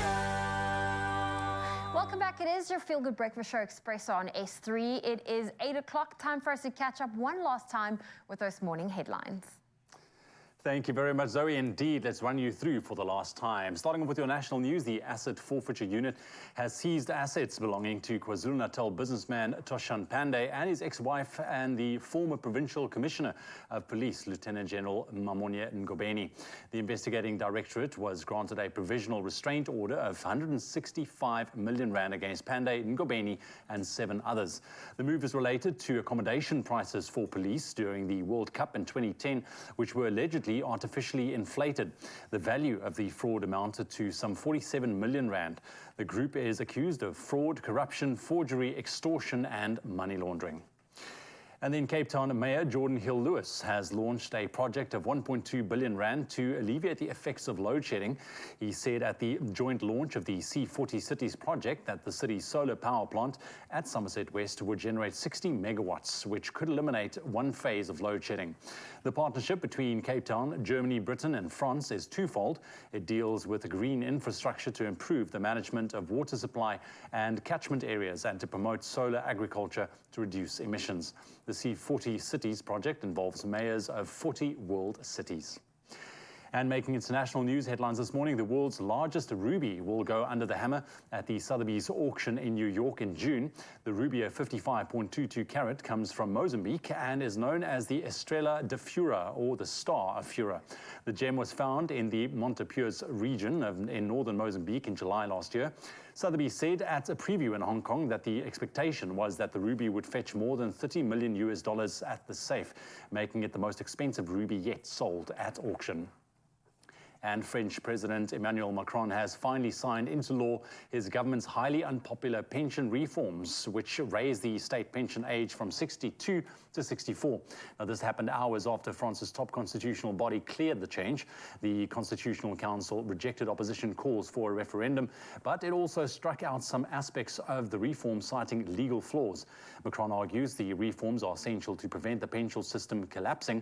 In March, the government used a special constitutional power to force through the changes without a vote. And ending off with this story, yesterday we had the amazing Gerda Steyn, who broke her own 2 Oceans ultramarathon record on Saturday with us in studio. But this morning we honor an achievement of a different kind. On Sunday there was a crowd pleaser, a clear crowd pleaser, that in the form of 2 firefighters of the city of Cape Town who attracted many loud cheers as they went on to complete the 2 Oceans half marathon race. Jermaine Carlson and Ronaldo Duncan completed the half marathon donned in their firefighting gear. The duo participated to raise funds for the firefighting non-profit organization Volunteer Wildlife Services in Cape Town, and the city's male member for safety and security, JP Smith, described their effort as a proud moment for the city. Carlson and Duncan indeed went full out as they attempted to raise funds for the Wildlife Services, which is entirely dependent on donations. And just to put that into perspective, their gear weighs 6 kilograms. That's what they ran an entire half marathon with. We also had the gents on the show this morning. If you missed it, you can catch it on our YouTube channel. And that's it for your news headlines on your Tuesday morning. Let's quickly get into your sport for the last time.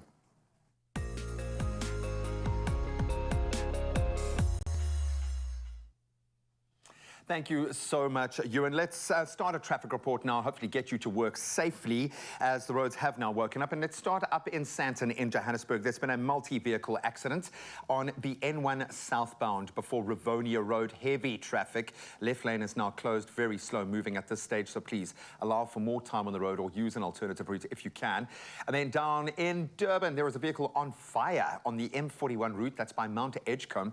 Please approach the area with caution. Quite dramatic scenes there.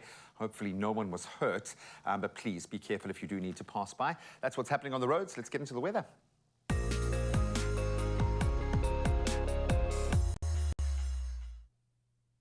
All right, so let's cover some weather news first. And big changes are currently unfolding in the Pacific Ocean, and the result could have significant implications for us here in South Africa. So the Pacific Ocean is getting warmer, and the rising water temperatures have now spurred forecasters to issue the first El Nino watch in years. Now, meteorologists say that the emerging phenomenon will play a pivotal role in dictating the weather patterns for Africa and beyond through our upcoming winter. Take note of this. This could mean that this winter may be unseasonably dry in the southwest and unseasonably wet in the northeast. An El Nino is part of a regular climate cycle known as the El Nino Southern Oscillation. It occurs when sea surface temperatures in the equatorial eastern Pacific rise to above average levels for an extended period of time, as is happening right now. And its cooler counterpart, La Nina, is declared when water temperatures in the zone of the Pacific Ocean are below historical averages for months at a time. So you get the picture. When the water temperatures are right around the long-term averages, then the forecasters say the system is neutral, but it's not. El Nino is coming back. Now let's temper our weather news with some of your weather views from your neck of the woods. Let's start with a shot from Chris from Bredasdorp. Oh, my word, a luscious nature-inspired view out and about enjoying the cooler breeze. That is beautiful, my friend. Then Clive Payne in Uppington planned a morning picnic with his friends and just had to share a view before digging in. Enjoy. We want to see pictures of the food, man. Then Mrs. Nika from Port Shepstone. Good morning, Mrs. Nika. She sent through this before heading off to work, showing off some beautiful wispy clouds moving in the wind. Gorgeous. And then last up, we've got Amanda showing off another picture-perfect shot in Kalk Bay. Stop it now. Just making us really, really jealous, enjoying her beautiful surroundings. And look at that harbour shot. Oh, my word. Have a beautiful day and keep sharing your views with us on 063-408-8863. We'd love to see how you start your day. Let's see what the day is looking like temperature-wise. And we start up north. Polokwane at 9 is your low, going up to 27 degrees today. And Mbombela ranging between 14 and 31. Pretoria, 12, your low, going up to 27. Johannesburg, 9 and 25. Mahikeng, 8 and 28. Klerksdorp, 8 and 27. Moving to Kimberley, 9, your low, thawing out at 29 degrees. Bloemfontein, 4 and 28. Moving to Richards Bay, your low 17, going up to 24 degrees. Pietermaritzburg, a hot one as well, 14 your low, going up to 32. Those temperatures maintain as we move to the coast. Durban, 18 and 32 your range. Mthatha, 11 and 32. East London, your low 17, going up to 26 degrees. Moving to Cradock, pretty hot one there as well, 12 your low, going up to 33 degrees. Moderate day. 16 is where you start your count and you move up to 24 degrees today. George, 12 and 21. Moving to the mother city, 12 and 23.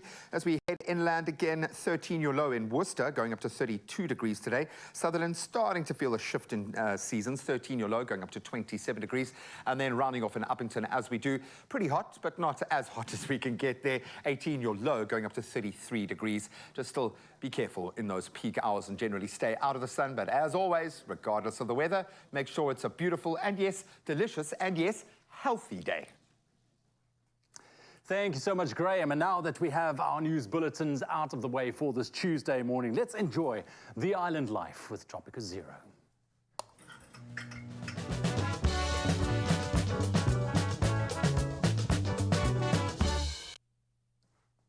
It's all about that zero feeling, so let the refreshing island breeze and zero feeling take you away to a world of pure relaxation and freedom, where all your worries fade away. And it really is all about that zero feeling. We have Zoe, and we have Lonel back with us to wash down our sea moss gel from earlier. For sure. All right, are you ready for a bit of a taste test? We are. I see blindfolds in front of us, so I take it we have to put these on. You have to put these on, yes. Okay. Alrighty, so I'm going to bring in some fresh Tropica Zero for you, and you just need to distinguish the flavors from each other. Are you ready? Okay. All right, any moment now we will have Lucian bringing in our Tropica Zero. Any moment. Flavors, okay. Thank you, Lucian, for being so prompt and on time. Is it in front of me? Yes, it is. Well, I've got my blindfold on, so I don't know. Yeah, I know. There's the tray. Oh, look at you guys reaching. Are you guys ready to be transported to white tropical beaches and palm trees? Okay, so do I just start with anyone? Okay, so I will give it to you. Okay, so let's start here. There's one for you, Lonel and Zoe. Tell me, what taste do you taste?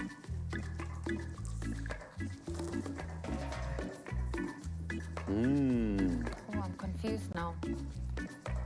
Lonel, any ideas? Is this pineapple? I don't know. What?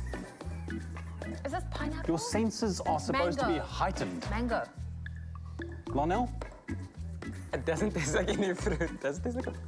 Wait, let me try another one and then I can come back to comparison. So what is this one? That's mango.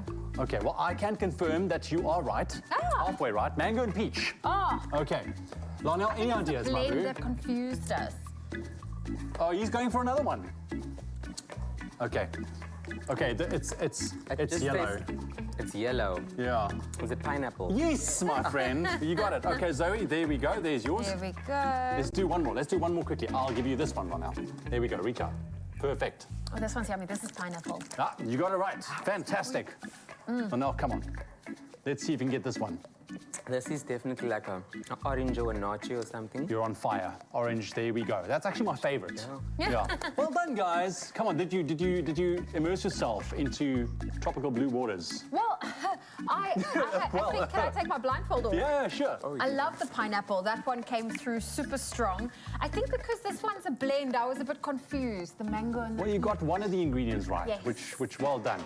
I still don't know how you missed the pineapple right now. No. Anyways, well, you know what?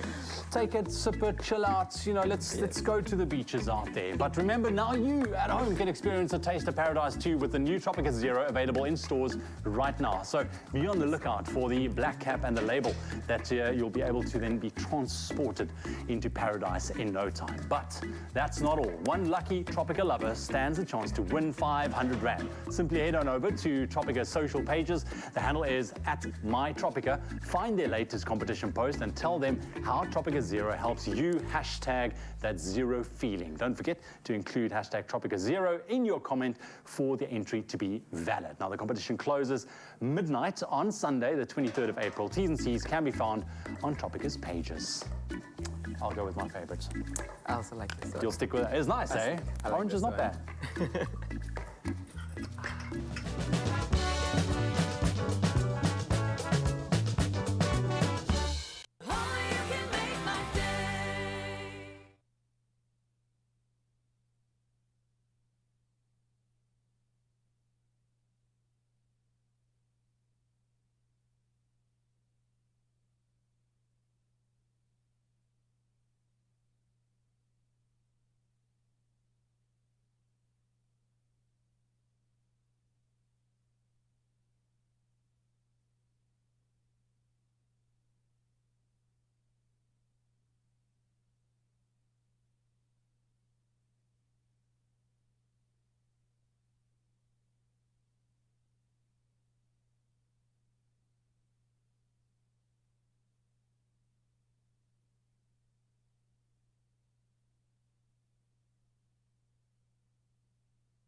Join the bank that's best for your loan. Choose up to 200 Rand cashback monthly with a personal loan. Apply for a personal loan and a savvy account today. Nedbank, see money differently. It's my feel-good breakfast show. Welcome back. Thank you so much for keeping it locked. Time now for a very interesting discussion.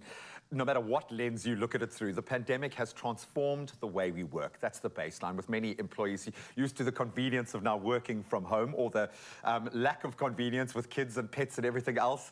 I think tensions are running high, with companies considering whether to bring their employees back to the office and what that actually means to workflow now.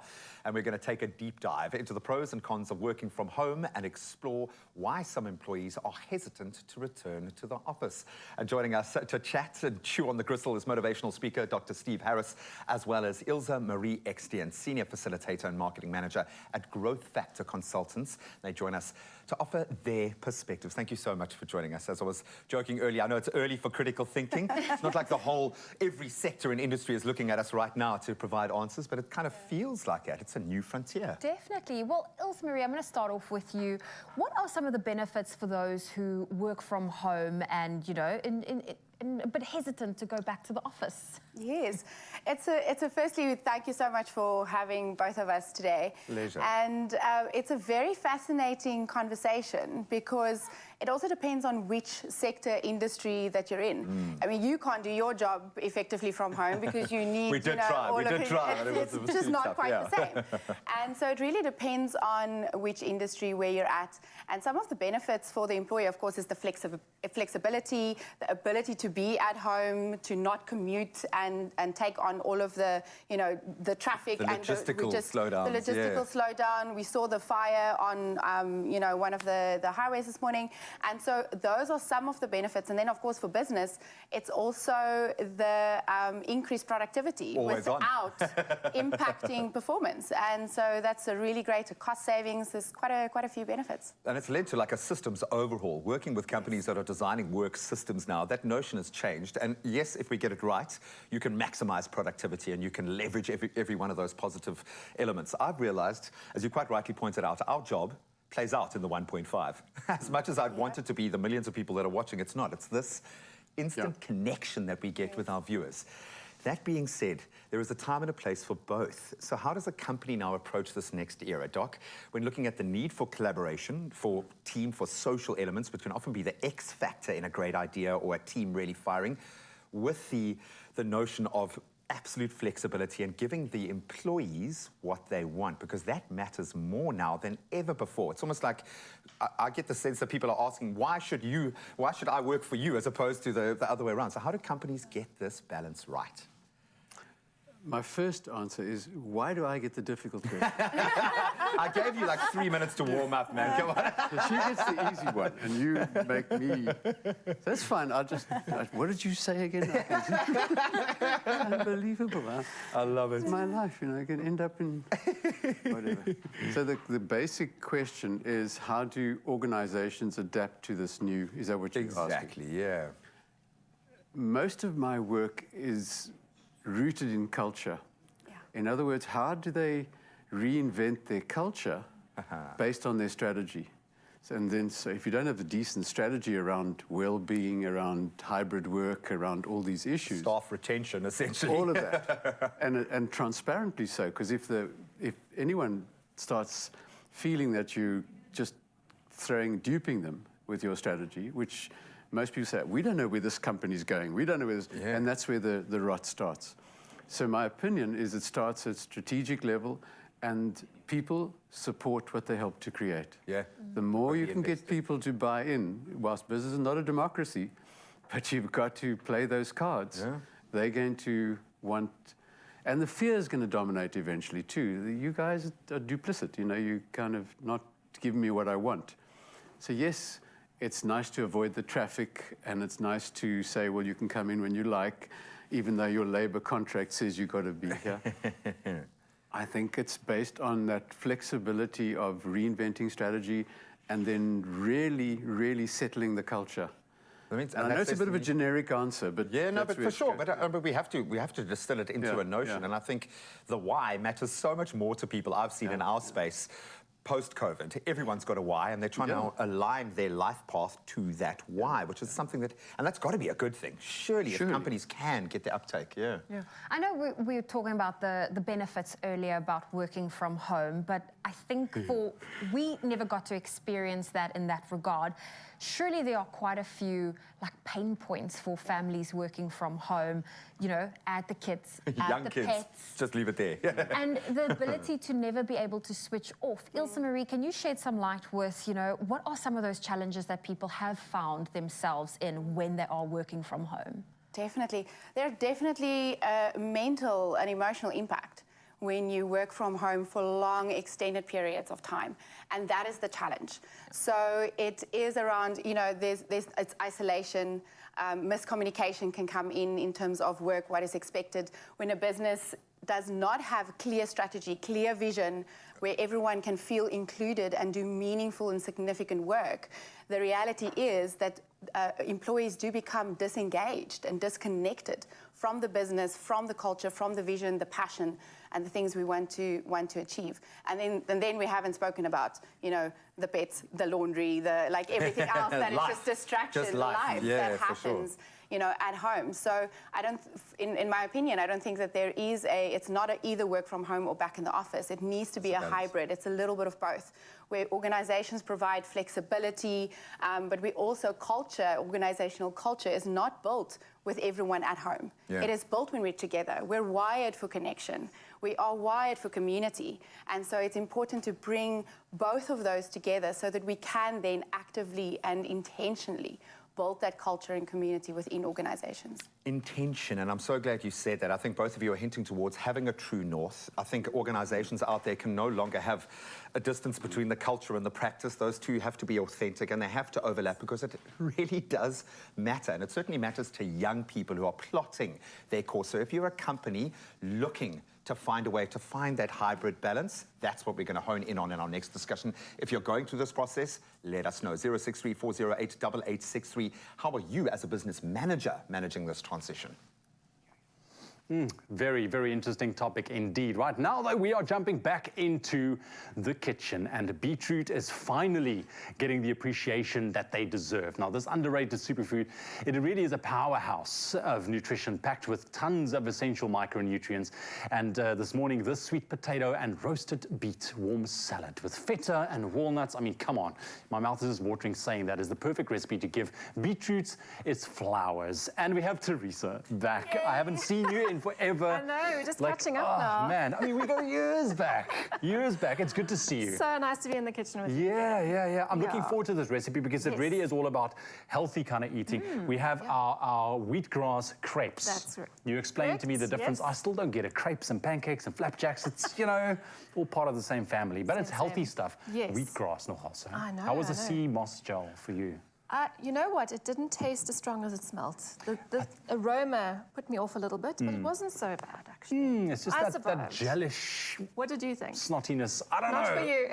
No. Well, I did take a rather big gulp as well. Okay. But anyways, let's move on to something a little bit more delicious. Beetroot. And we know this is super healthy. I mean, it can improve athletic performance, digestion. I mean, there's so much. Things like lowering your blood pressure. I mean, this is really one of those, I think, super vegetables. Absolutely. And we put the word super in front of these things because, I mean, it really is. Yeah, it is a fantastic vegetable. So let's put it together. Potato. So this is my kind of lunch. This is so delicious. So what we've done is we've peeled our beetroot. It's raw. We've just cut it into cubes. So pop it in your tray, and then your sweet potato. You can leave the skin on. Just give it a scrub. You know what, sweet potatoes, it is one of my ultimate favorites out there because it is really so healthy, packed with nutrients. And so delicious. Yeah. A little bit of olive oil. And then we're going to spice it up. We're going to add lots of flavor. So we've got some garlic powder. Okay. Some chili powder and some smoked paprika. Love smoked paprika. It's got such a deep kind of flavor to it. So nice with the sweet potato. It's amazing. Yes, and we've got some coriander as well, and some salt and pepper. Almost forgot what I'd added there.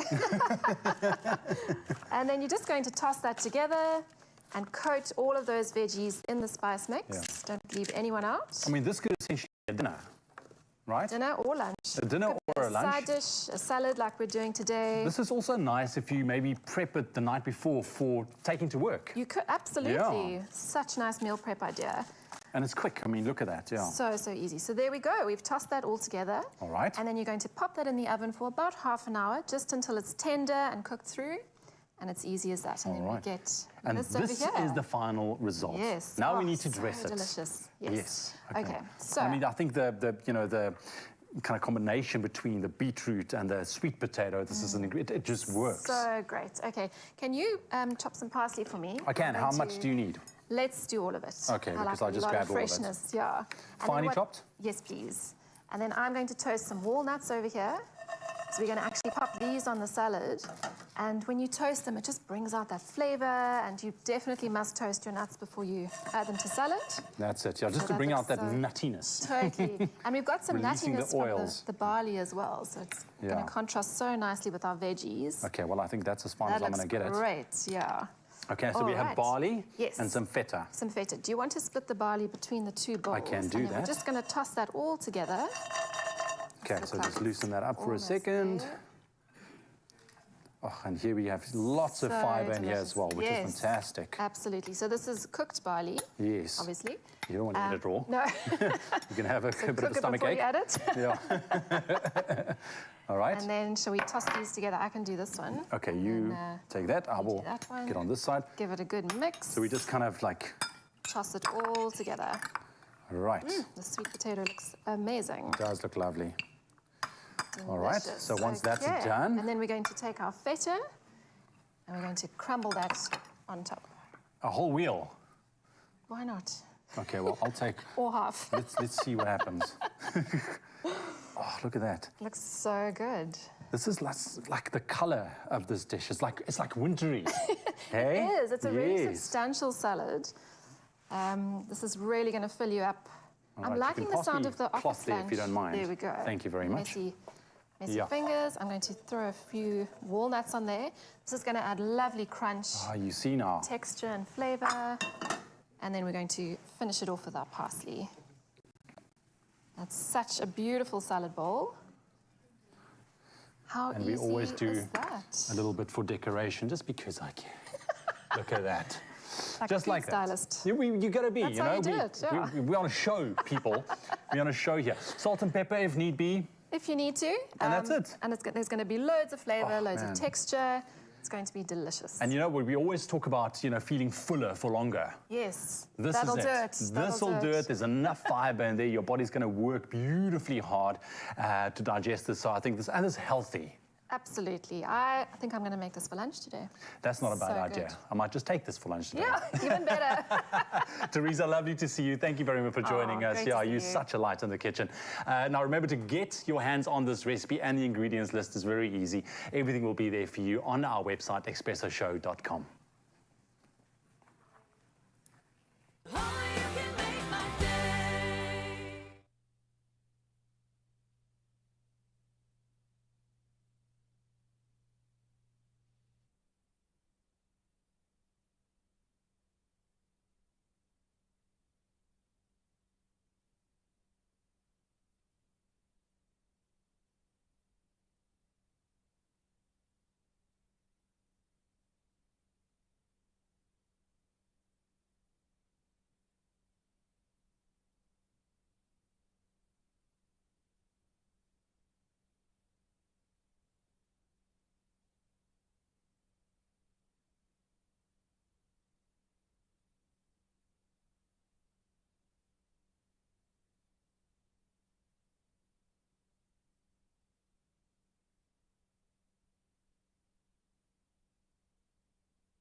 It's my feel-good breakfast show. Welcome back. It is your Feel Good Breakfast Show, Expresso on S3, and the return to the office is a hot topic right now, with many employees feeling anxious about the prospects of returning to a traditional work environment. And we now explore some of the challenges and the opportunities of returning to the office and discuss how companies can support their employees during this transition. Now, we have motivational speaker Dr. Steve Harris, as well as Ilse Marie Ekstien, Senior Facilitator and Marketing Manager at Growth Factor Consultants. They are joining us to offer their opinion. I feel like a Jack Russell. There are just so many things that I want to get into because it speaks to where we are as a world and kind of cleaning house. Now that we have the opportunity, I spoke about rebirth earlier, kind of stripping away the dead weight when it comes to systems as well as personnel possibly. But there is this natural fear. When you go back into a social environment, things change. There's bullying, there is a social dynamic, there is baggage, there are all sorts of labels. Suddenly it becomes a different prospect. Maybe as someone who's got to apply this in a very practical sense within that workspace, what drives the fear element? Why are people hesitant to go back to work? Very physically. Good, very good question. Very good question. I think it is the one thing is safety. So as much as some of us might live, you know, in the world right now, like COVID is something of the past and we continue, we're doing what we need to do, it's still a very real concern. And so there are people who are scared to put themselves in physical danger. Back in that place. So that is the one thing that has emerged from the research. But then there's also the fear around that my flexibility, my freedom, my sense of my connection to my family is going to be removed. And that's why when I mentioned earlier, I don't think it is a just go back to the office situation. It's a little bit of both so that people can feel safe at work as well as safe at home. Because the office needs to be a space where energy is released, where we feel connected, energized, so that we can do better work, space of joy. Yeah. Unless it's a conflict model. Sometimes you just got to get it off your chest, man. Well, we're talking about an ideal world, right? Ideal world. Well, we're going to live in that ideal world. Steve, how can we find that balance that Ilse Marie is talking about? How can companies be encouraged to find that balance so that, you know, the employees can be back working in person together, but also maintain that flexibility, that freedom that came with working from home? My current experience and my way I see it is it's a power dynamic, and it's not nice to admit. But if you, as the staff member, the employee, can match or trump, excuse the name. It's okay. It's okay. It's a safe place. Yes, it's a safe place. The power of the company. So in other words, if your capacity that you're offering, if you become rare rather than just relevant. You've got a job, you're in the game, I pay you. You want to work from home, no, I don't want you to. And you've got no power to say, well, I do want to. But if you increased your capacity from relevant to rare, where you're now ahead of the game and the company wants you, the dynamic has changed. And you can shift the needle as to how much the hybrid thing. But if you're just regular Joe, you're in trouble, I hate to say. You've got to differentiate. Yeah, for sure. And this is happening more and more where people are leaving companies, and it's helping the company because it's less of an overhead. They hire themselves back as a consultant, where presumably you can be more maybe kind of hyper-focused with how you're spending your money, and again, it becomes an outcomes-based situation. But that says system overhaul. That says you've got to know what you're dealing with. You've got to know how your staff are interacting.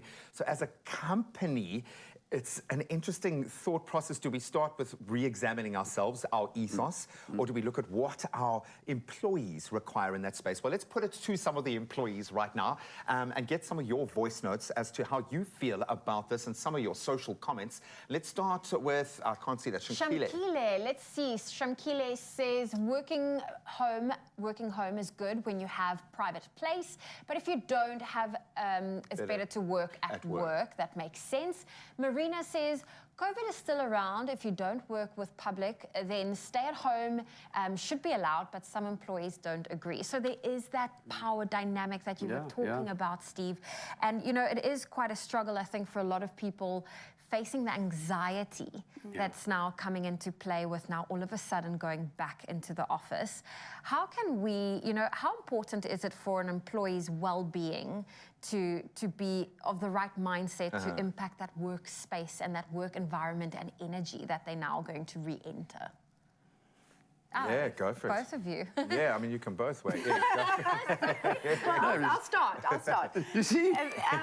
That's wonderful. It's critical. It's critical for employee well-being, but also realizing that my mindset as an employee, I have a responsibility as well. It is not just the organization.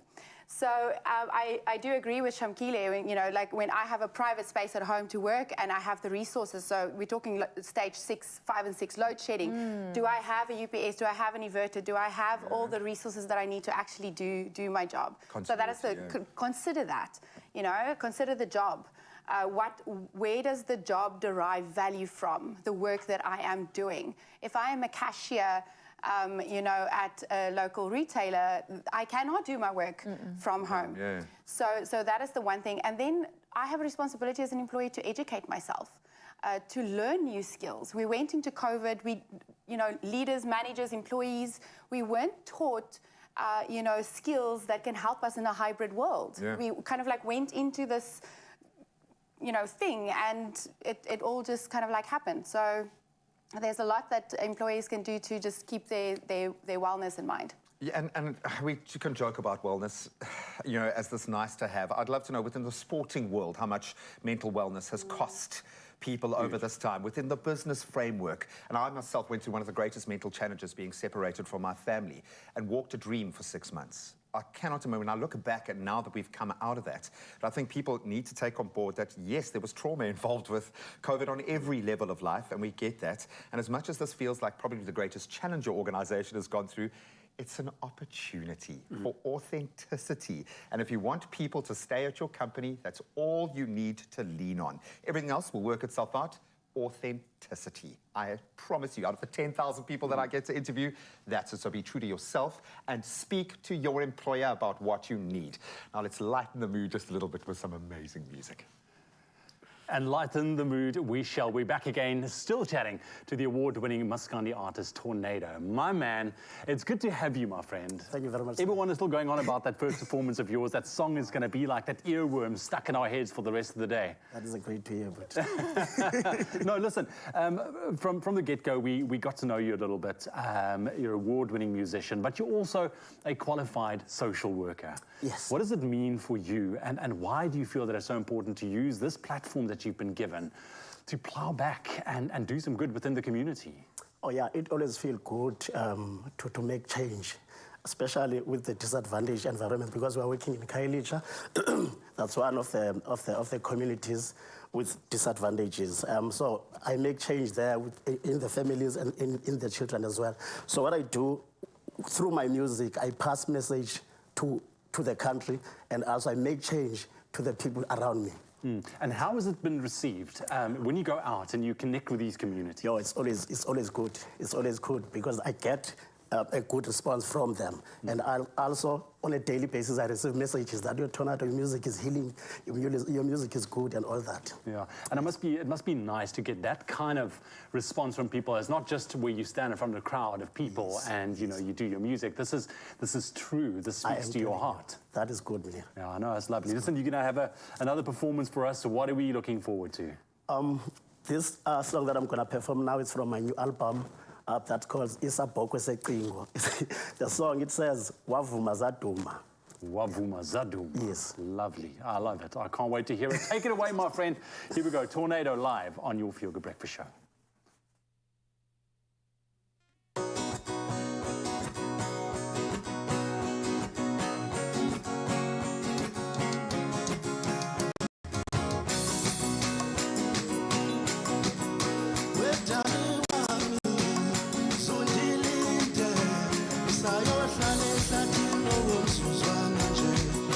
Wetali wami,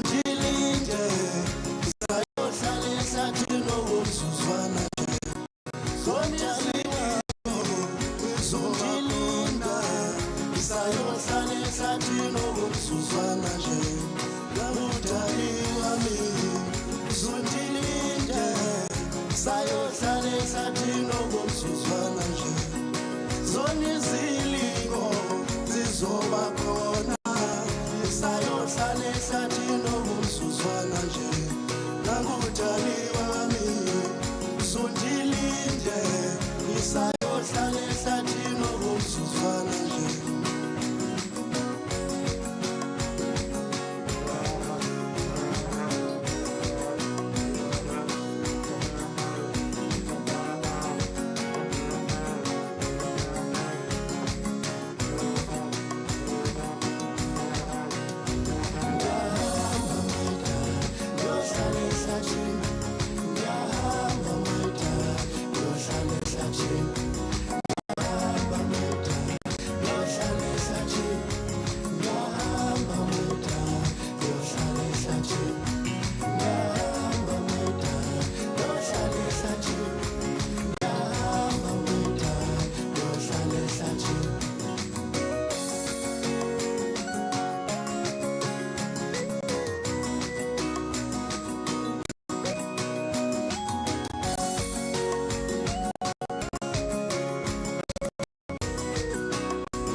Suzwana nje wetali wami isayohlale sathina ngomsuzwana nje zonke izilingo zizoba khona isayohlale sathina ngomsuzwana nje ngudali wami isayohlale sathina ngomsuzwana nje ubonyamezela mntana umuntu isayohlale sathina ngomsuzwana nje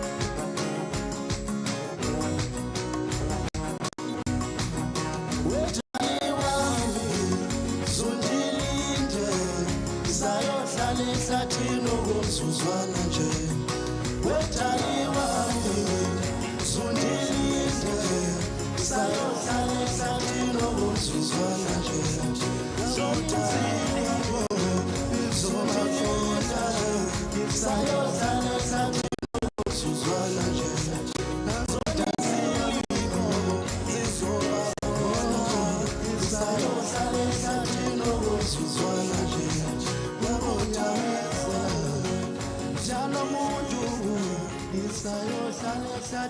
ngomsuzwana nje Oh, man, Tornado live on your Feel Good Breakfast Show. You know what I love, my friend, is just that you're a good musician, but more than that, you are approachable as a musician. And you've seen, as you started playing, everyone just started coming and dancing. I love that. We have one more performance left from Tornado. Stick around.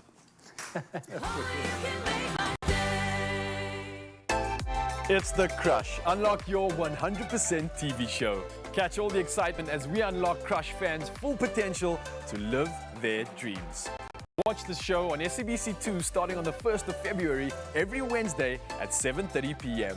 Plus, you stand a chance to win your share of thousands of prizes. Simply buy any Crush and follow the pack for entry details. Crush, 100% goodness.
It's my feel-good breakfast show. Welcome back. Thank you for rejoining what has been the most enriching, enlightening, and yes, a little bit terrifying conversation. We are talking about going back to the office, weighing up the pros and the cons of going back into that social space after, well, the perceived freedoms of being able to run our own lives, free will at home. We love that. But it does pose some really interesting questions. And we've got motivational speaker Dr. Steve Harris, as well as Ilza Marie Extien from Growth Factor, who have been guiding us through this process. So thank you so much. We've been speaking a lot. So I hope I'm not going to expend all of your day's energy, but it is such a kind of a valid take on where we are as a world right now. It's amazing.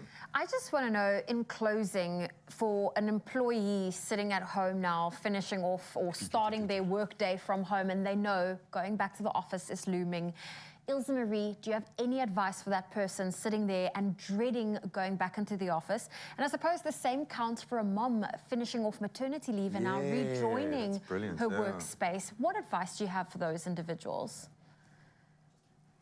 Take it on with a pinch of salt. Yeah. Try it out. If it doesn't work, speak up. And take every day as it comes. Think about the opportunities that it presents.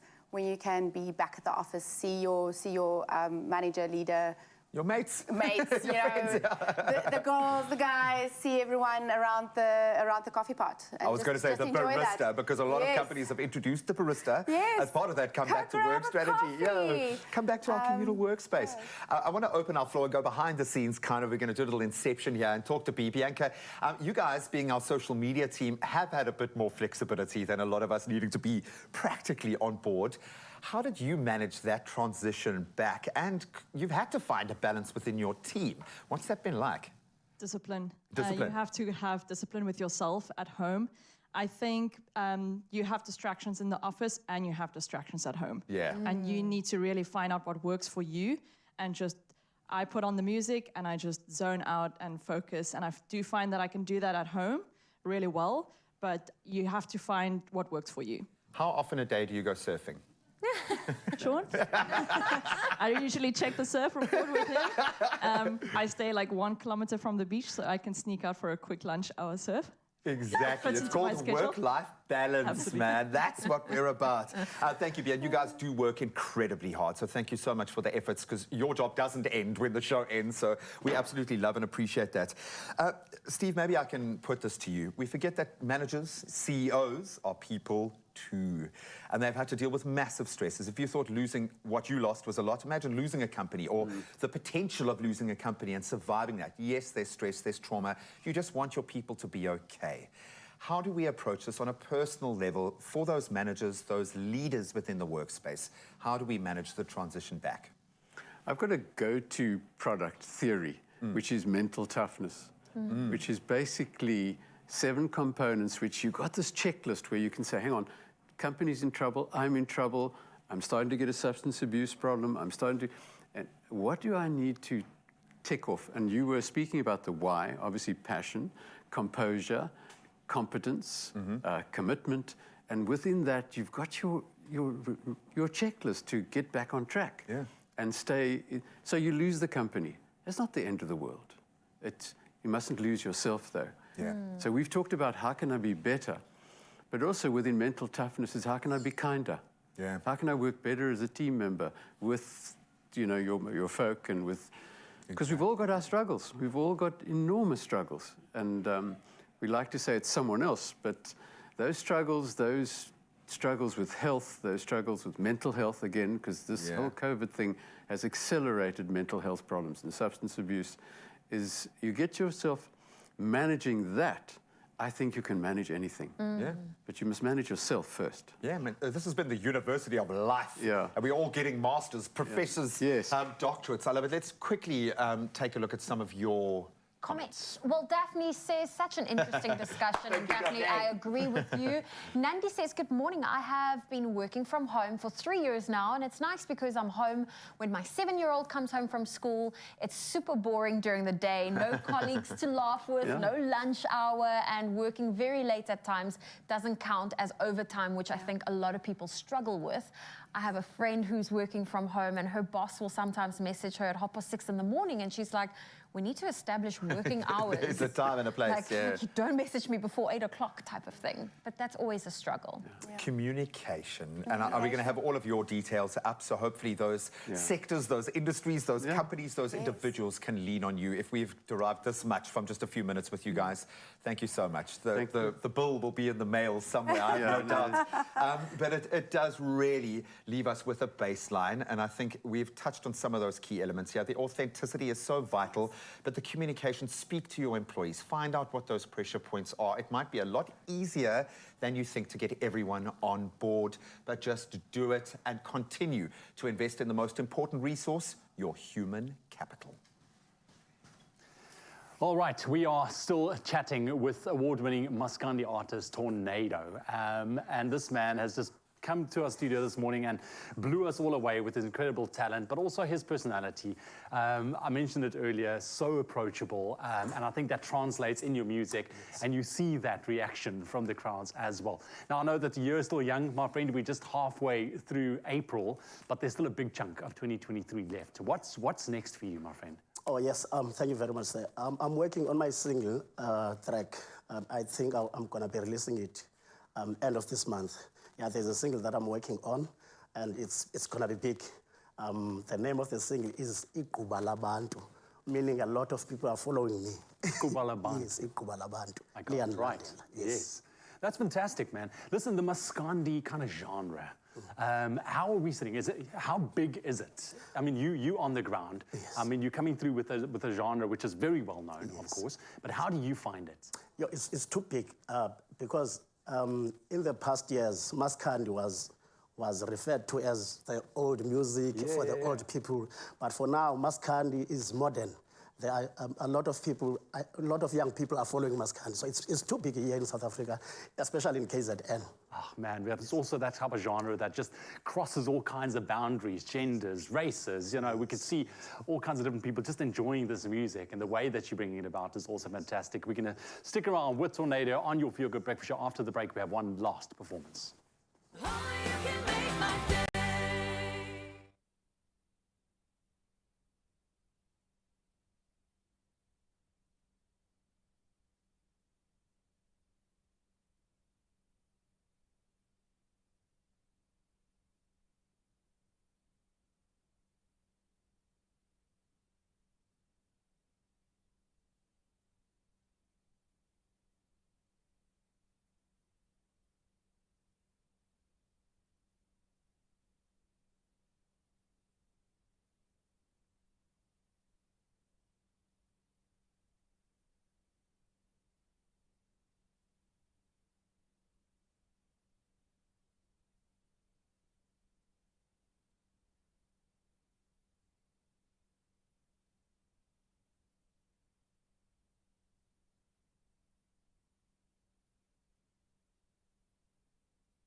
It's my Feel Good Breakfast Show.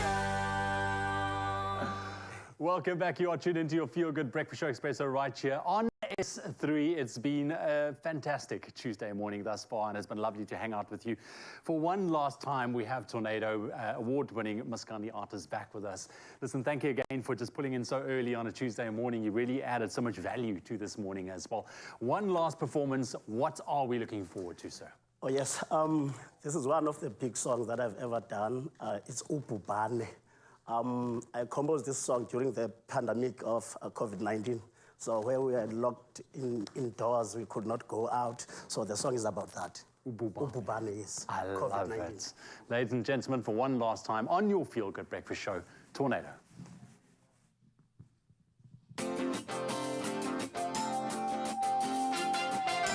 Yeah.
Yes. With a name like Tornado, I didn't expect to be as chilled out by these beautiful sounds, almost ethereal. Absolutely beautiful. I think one of the greatest exponents of Muskandi music at the moment. So what a privilege to have him here. We absolutely love you guys. Take one last bow. Tornado, my friend, thank you for representing today. And thank you guys. That was fun. That was cool. Yeah. Listen, if you are currently working from home and you have to go back to the office, I hope what Ilse Marie and Dr. Steve Harris said really, really hits home and that you have a smooth transition back into the workspace. Look, I don't know. Personally, I think I would battle to work from home. I don't know. We don't have to, baby. We don't have to. We're here. We get to work in your home, so we'll see you there tomorrow. Cheers, guys.